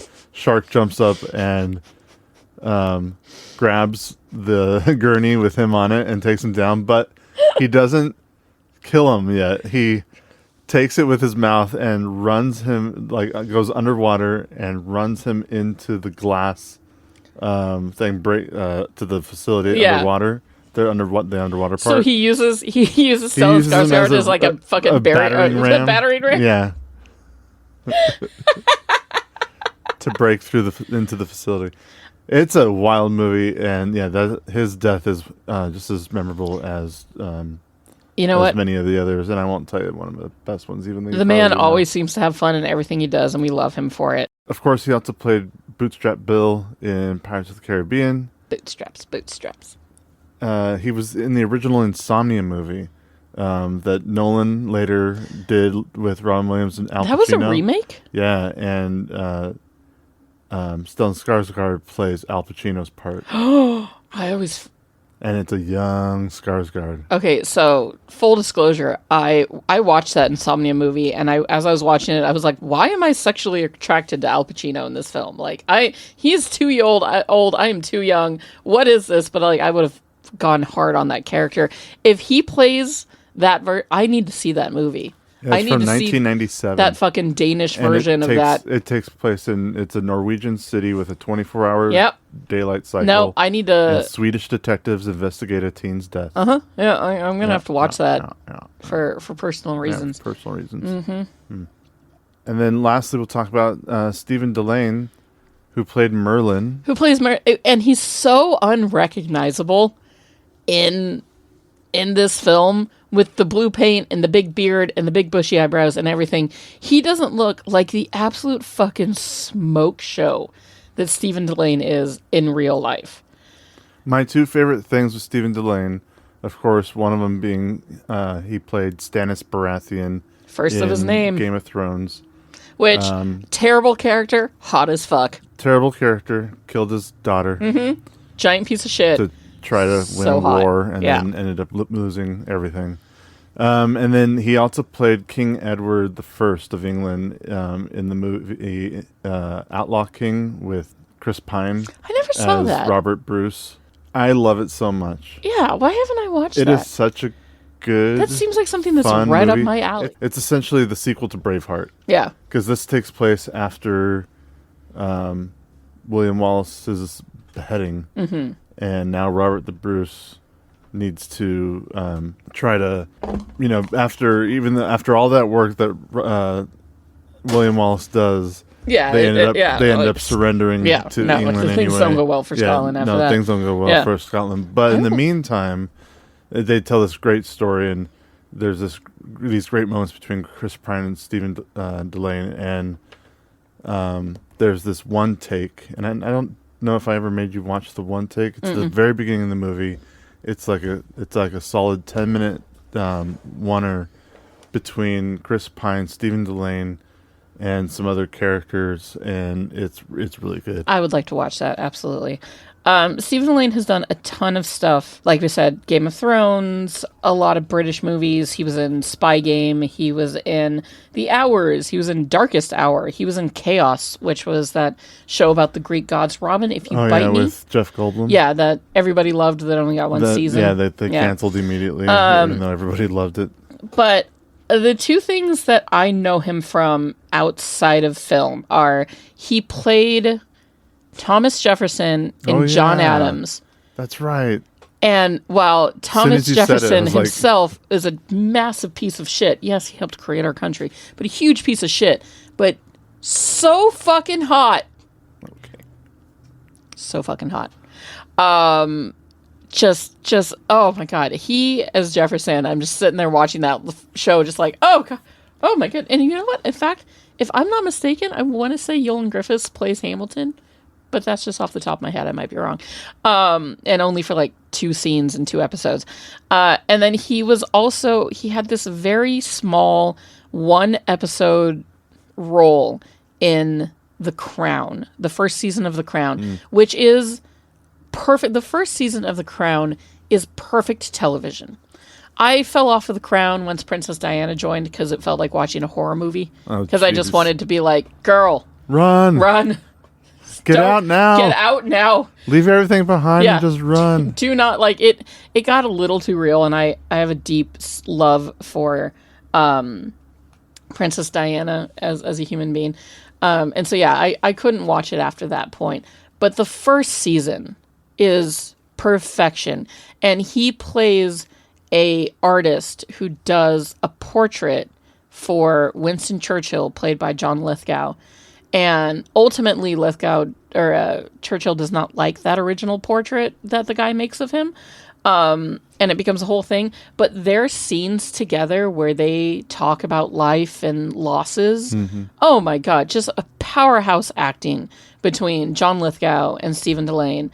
And it's so good. And he's so hot.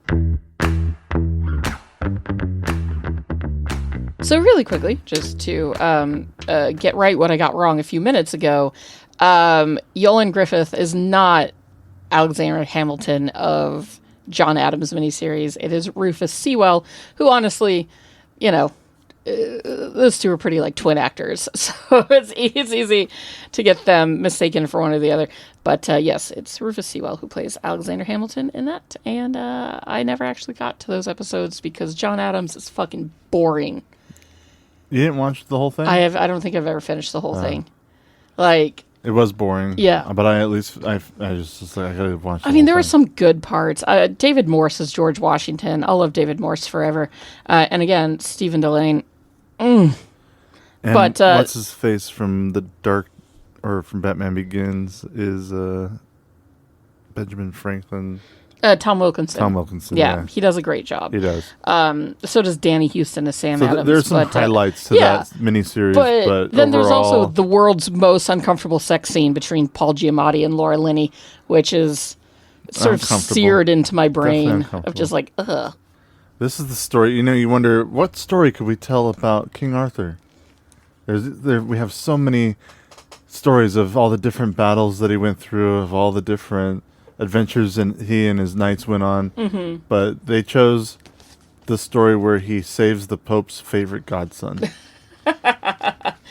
To be fair, what he is really doing is saving the British from the invading Saxons. The Pope's favorite godson, just, that's just a part of it. That's just like a plot point. And to be fair, that kid saw how shitty his dad was and was like, oh, fuck, I don't want to do this. Like, I always like that little kid actor who plays the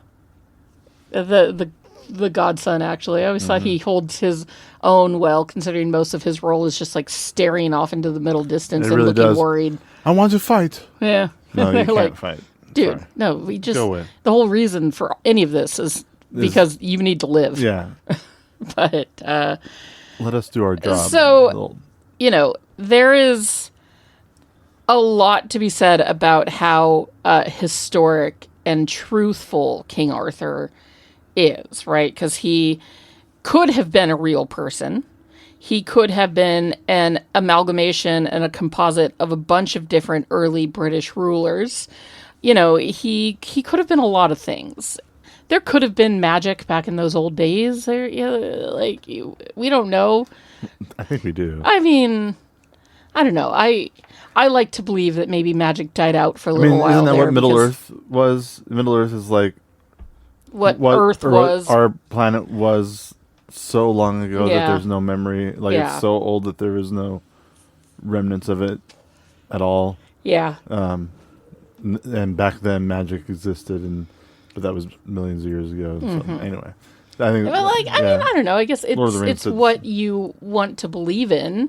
If every culture, independent of themselves, always depicted dragons and unicorns, you got to imagine that, like, there could be some truth behind it. You know, it is nice to believe in the mysticism of this world. You know, who's to say that Mothman isn't real, or that Bigfoot is not out there, that King Arthur didn't exist, and that Atlantis was a fairy tale? Like, we don't know, and that's fun. It's fun to have the mysteries of the world, because then you can take stories like King Arthur, the story that everybody knows. It's the sword, the stone, the king, the lady, the other dude, the wizard, the round table, right? Like, everybody knows the story of King Arthur, so you can take that and make your own story about it, including a story where his uncle is also a bad wizard dude who has to sacrifice his daughter and his wife to some slithery tentacle fuck monster in order to become King of England, but he's still dethroned and murdered by Charlie Hunnam. Like... You can do a lot with a King Arthur story, is what I'm saying. And my King Arthur is the superior film. And you know that, sir. You still haven't seen First Night. No, but of the two King Arthur movies we watched yesterday. What about the one with Graham Chapman? He's a great King Arthur. We're not talking about the Holy Grail.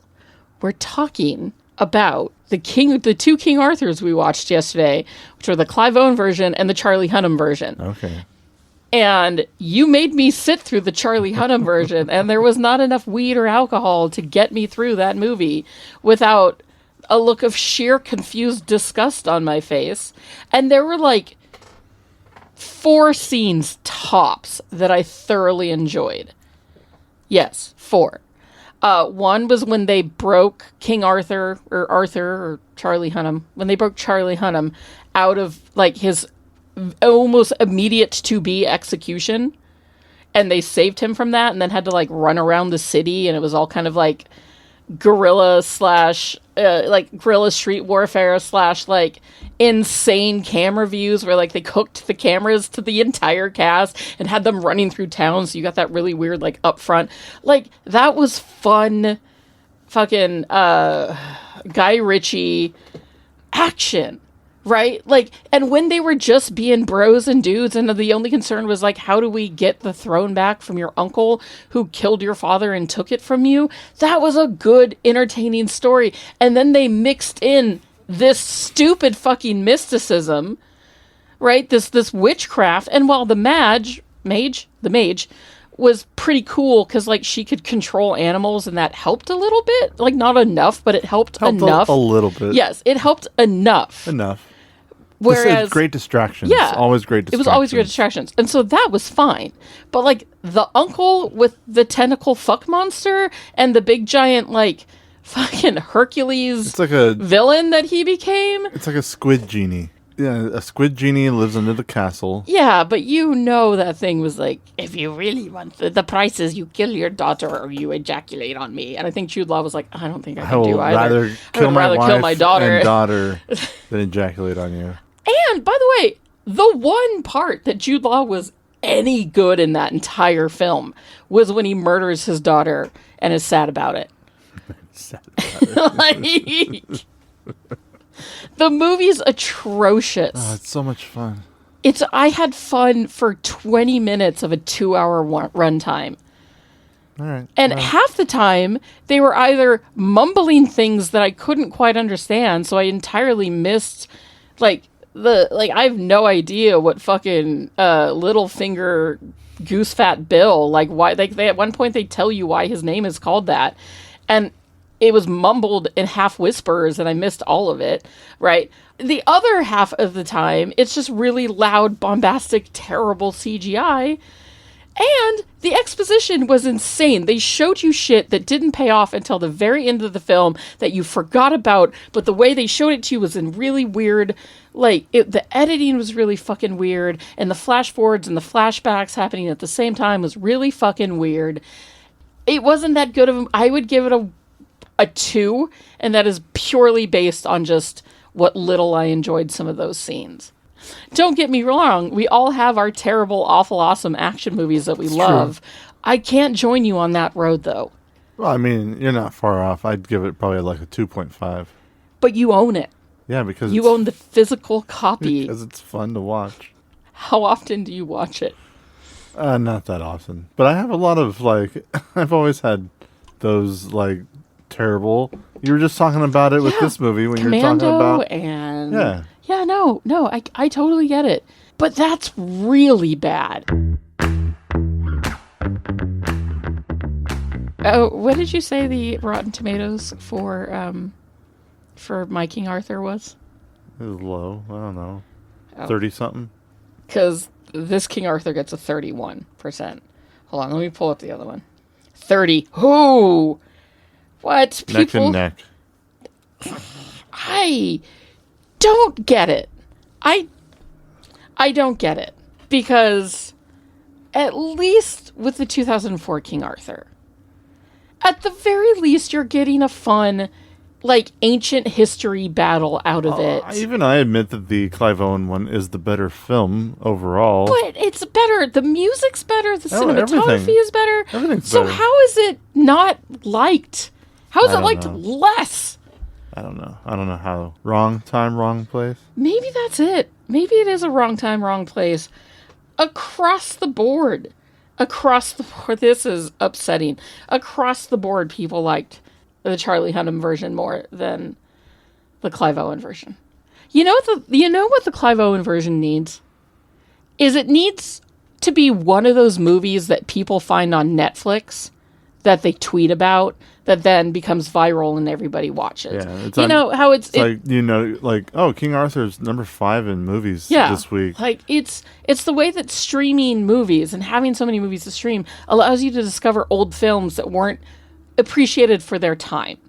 And I guess I'm trying to get people to watch this movie and appreciate it for a fun sword and sandal historical action movie and not worry about the lore of King Arthur or the realism. Yeah, you don't want... It's nice not to have a list of things that are supposed to happen in a King Arthur movie. No, there's Guinevere. There's Guinevere, check. Lancelot. Lancelot. In fact, I was kind of looking for them in the other film. I was like, where are Lancelot and Guinevere? And you were like, they're not in this film. Yeah, there's no Lancelot or Guinevere. But that's the King Arthur story. It's not just the sword. It's the rest of the cast. Like I said, that Guy Ritchie movie was definitely a movie about the sword. Because it doesn't care about anybody else. But the sword doesn't get that good of a story. The sword doesn't have its own agency. No, I mean, the movie's about the sword, but then the movie also wants you to care about King Arthur. Why are there so many unnecessary characters and plot points? Why does the sword have to be connected to the... Yeah, I don't get it. And it makes me a little bit sad. I love this Clive Owen King Arthur movie. I love the first... Okay, it starts and you get a really quick voiceover backstory as to who the knights are, right? The Summation Knights. You get their indigenous people of another land that Rome has conquered, and they are, because Rome was terrible, they took their sons at 12 and said, you can have them back in 25 years. And off they went, right? They stole these children to be put through slave warfare. That sucks, right?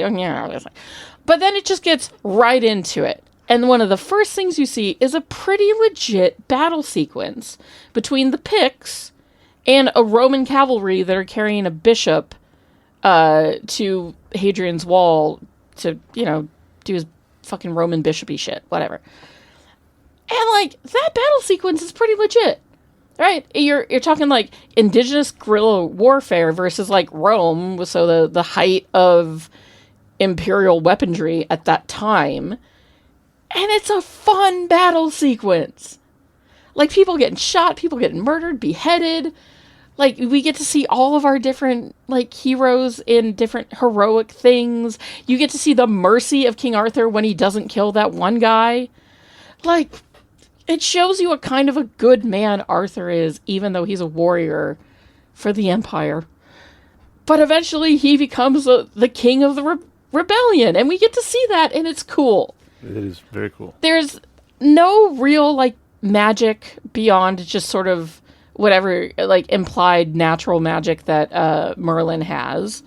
You get to see a very strong leader and soldier going up against the battles that he needs to go through to become king, and it's, I find, thoroughly entertaining. You know, the sequence where they're riding through north of the wall into the Pict territory, and the Picts are, like, shooting arrows with, like, vines connected to them, so they're, like, herding the horses into a death trap. Yeah. Like, that's a great sequence. And then the ice thing, I don't know. This podcast is such a wild ride because I'm like, I guess I'm just sad that more people don't enjoy it for just being a dumb, fun popcorn movie, but it doesn't hurt your brain the way that the other one does. It doesn't make you sit there and go, what the fuck is happening?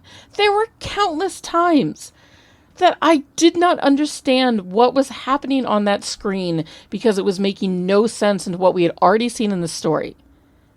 Just completely balls out and saying, whereas this King Arthur, at the very least, is point A to point B to point C to the finale in very clear lines. It's very, like, straightforward, and it's well done. The production design and the love and care they put into sets and costumes and weaponry. I mean, for God's sakes, the cast did 75% of their own horse riding and stunts. Yeah. That's insane. Yeah, they don't put actors on horses anymore. No. And not for over 75% of the film. Right. Keira Knightley did every single one of her stunts. Yeah. And the battle sequences, right? Because battles in warfare could be chaotic. We talked about it during Kingdom of Heaven, another great historical movie that is underappreciated for its time. But, like, in King Arthur, the battle sequences are very visceral, and you're in it, and you're the point of view of the victim, you're the point of view of the attacker, but it's never cheesy. You know, sometimes the camera's down low looking up at all this kind of calamity ensuing. Other times it's up high. They put cameras in helmets. We saw they the attached them behind to the horses. scenes of them putting cameras There's on one that's everything. like a shield that has an old-fashioned Roman shield with a camera in the middle of it. Yeah, there's a camera and a shield. Like, they were so creative. They had 18 different cameras filming these choreographed battle sequences, and it felt like you were in it. This was back when they filmed on actual film. Yes! So this is film that they have to go through all these cameras later. Yeah. And put it all together. It's like this movie was great and underappreciated for its time. They did so much, and I feel like they really pushed historical epics forward where they wanted to push it forward in a good way, but somehow it just didn't hit society's wants and needs. And that's a fucking bummer. But you'll have it. It'll always be yours. You know, one thing that happened in this movie that both you and I started giggling at was there's a moment towards the beginning of the film where they show you how difficult it is to open this giant gate. Oh my god, the gate. Yeah, but they're opening the gate to Hadrian's Wall, right? Yeah. Yeah. Bolts are cracking, you know, things are... Clydesdales are, like, rearing up. Move and these heavy gates, straining to get these massive doors open. It's such an epic scene. You're like, wow, like, look at that. Like, maybe they just hadn't been opened in a while and they needed some WD-40. Because the next time you see them open... Dude, they really swing back and forth real easy later. Like fucking Aragorn pushing through the walls of Rohan. Yeah, multiple times towards the end with once the Saxons come to fight Arthur and his knights, there's the gate opens and closes multiple times with nobody even being there to touch them. Yeah. Like, not a single character is ever shown being there. I mean, The and they entire could have shown town- a couple of like fucking entire- soldiers like pushing it. The entire, all the villagers and everybody have all left town. Everybody's has traveled away, escaped. These gates, they just keep opening and closing all by themselves and with like very much ease. So much ease, no noise. Yeah. And that, you know what? I love those sort of trivial things that make no sense in movies, as opposed to, why is there a weird, like, slobbering tentacle fuck monster? And what does she have to do with... She's a genie. Sacrifice, it's like Thor, or it's like Thanos. You sacrifice the one you love, you get your ultimate wish. It's like Stannis Baratheon. Yeah. Look, sacrificing the thing you love most to achieve your dreams. I mean, fuck, Mon Mothma did it with her daughter. Like, sometimes, boy, did she. You know, life takes sacrifice and leadership takes sacrifice, but it still didn't make any goddamn sense. So much worse than, why are those doors so easy to open now? Maybe they just got some olive oil in there, some WD olive, and they just sprayed the hinges, and then it was easier to open and close. They were dusty after a long winter. What do you want from me? But yes, that is something that I've always laughed at for that film. And then there was David Beckham. I'm sorry. Yeah. Then there was David Beckham trying his hardest to be manly, which, sorry, has never happened. The second that man opens his mouth, all the manliness in him drains from his body. Hey, you need to grab that sword. Grab the sword with both hands. Grab that sword with both hands right now. You're going to kill him now. Do I need to show you how to do it? Like, yeah, the guy can kick, but he cannot act. What the fuck was... All right, I'm sorry. I just love this movie so much. When Arthur moves to... Because there's a moment where he's really moving in to kiss Guinevere. Yeah. And Guinevere is like holding his jaw. Yeah. And... Which wouldn't you? But as soon as he kind of makes that motion forward...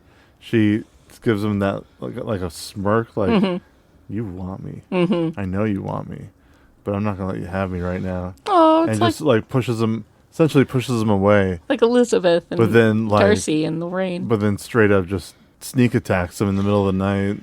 You know what? The girl understands that there's a time and a place for horny. Well, she's like, I'm not.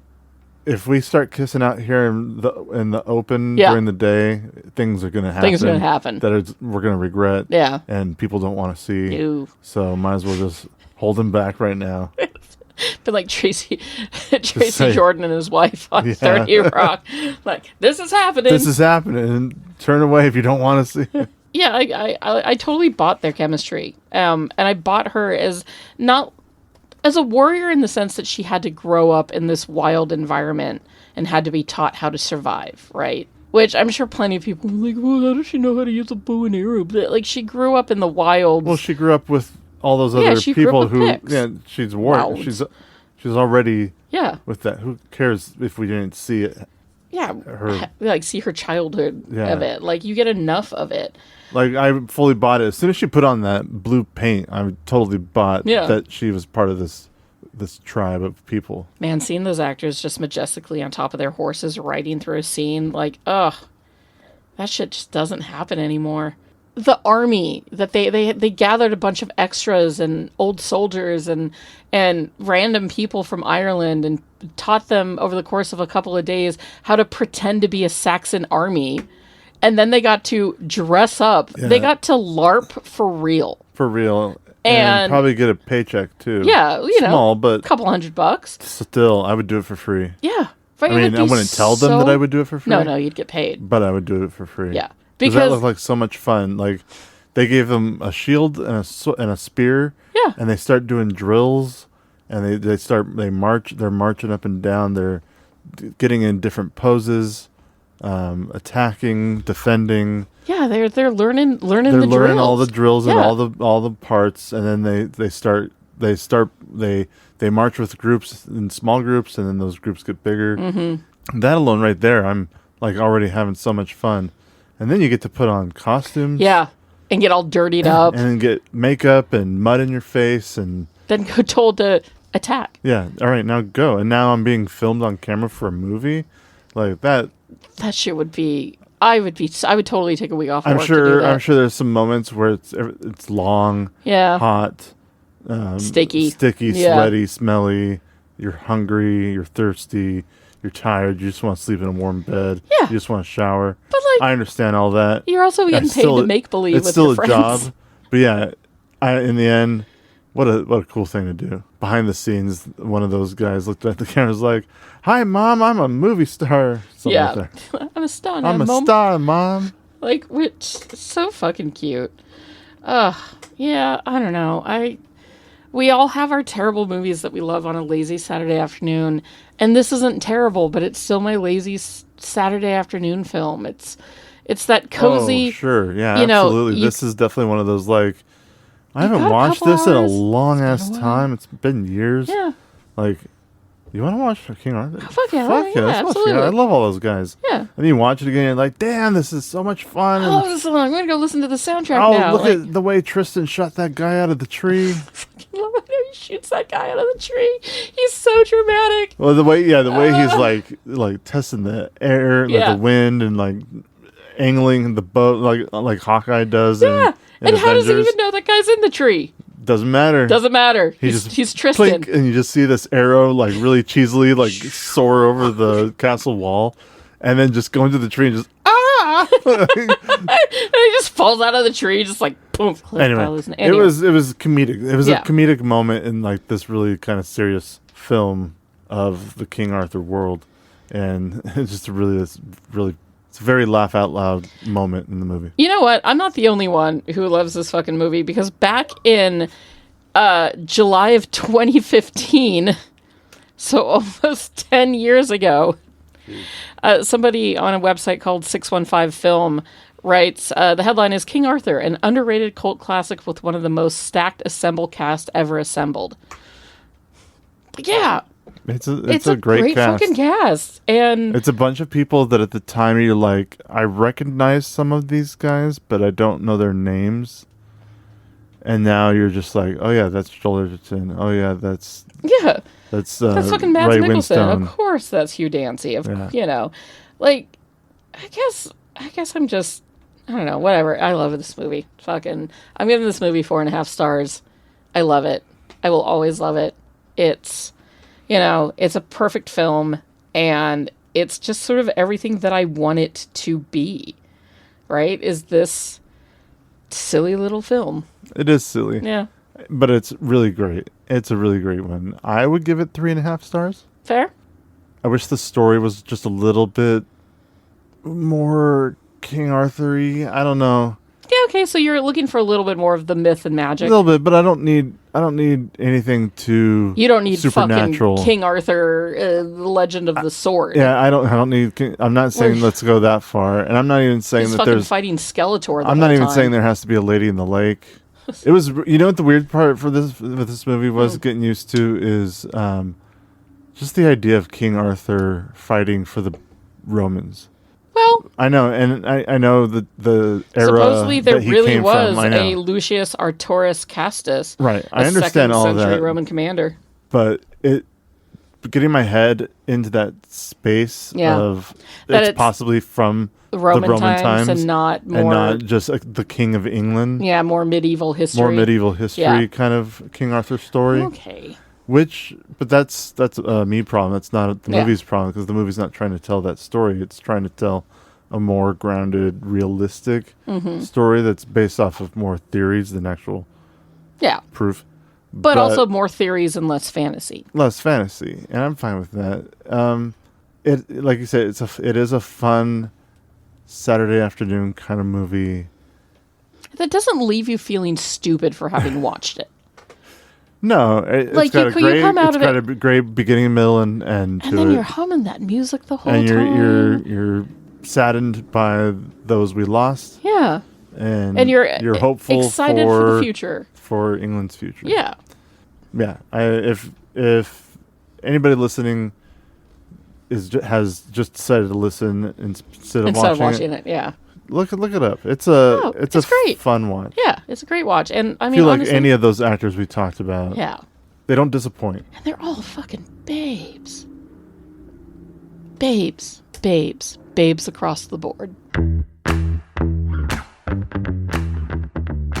So, Maggie, Yes, Caveman. I have 2 questions for you. Hit it. Cause I've had enough, I see it all, I see it now.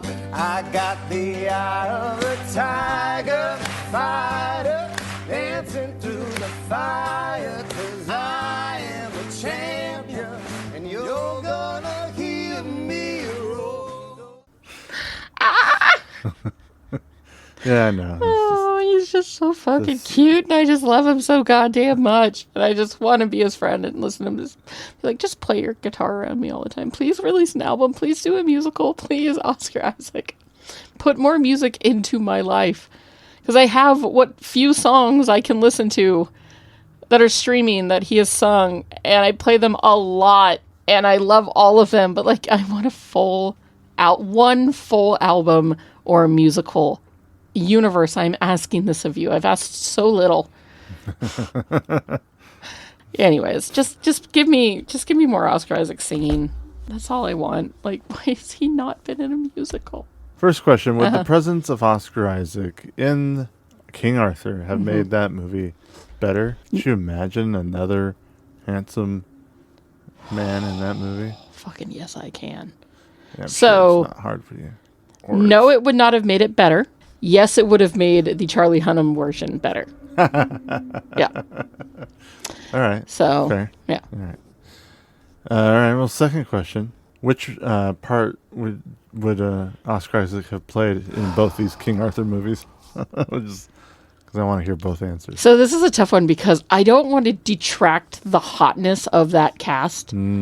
Right? Like, I don't want to take away how hot the King Arthur cast is in the first place. So while I think Oscar Isaac would have a great fun with the Lancelot role, and I think he would have been darling in it, I don't want to then remove Yolan Griffiths from the movie because, babe.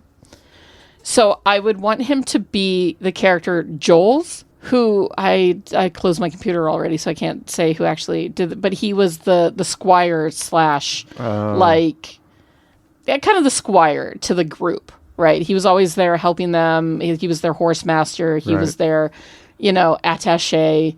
And, like, the guy who does that role does him great. He's sassy. He takes no shit.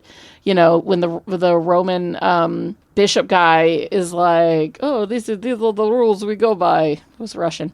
I was an Italian. These are the rules that we go by.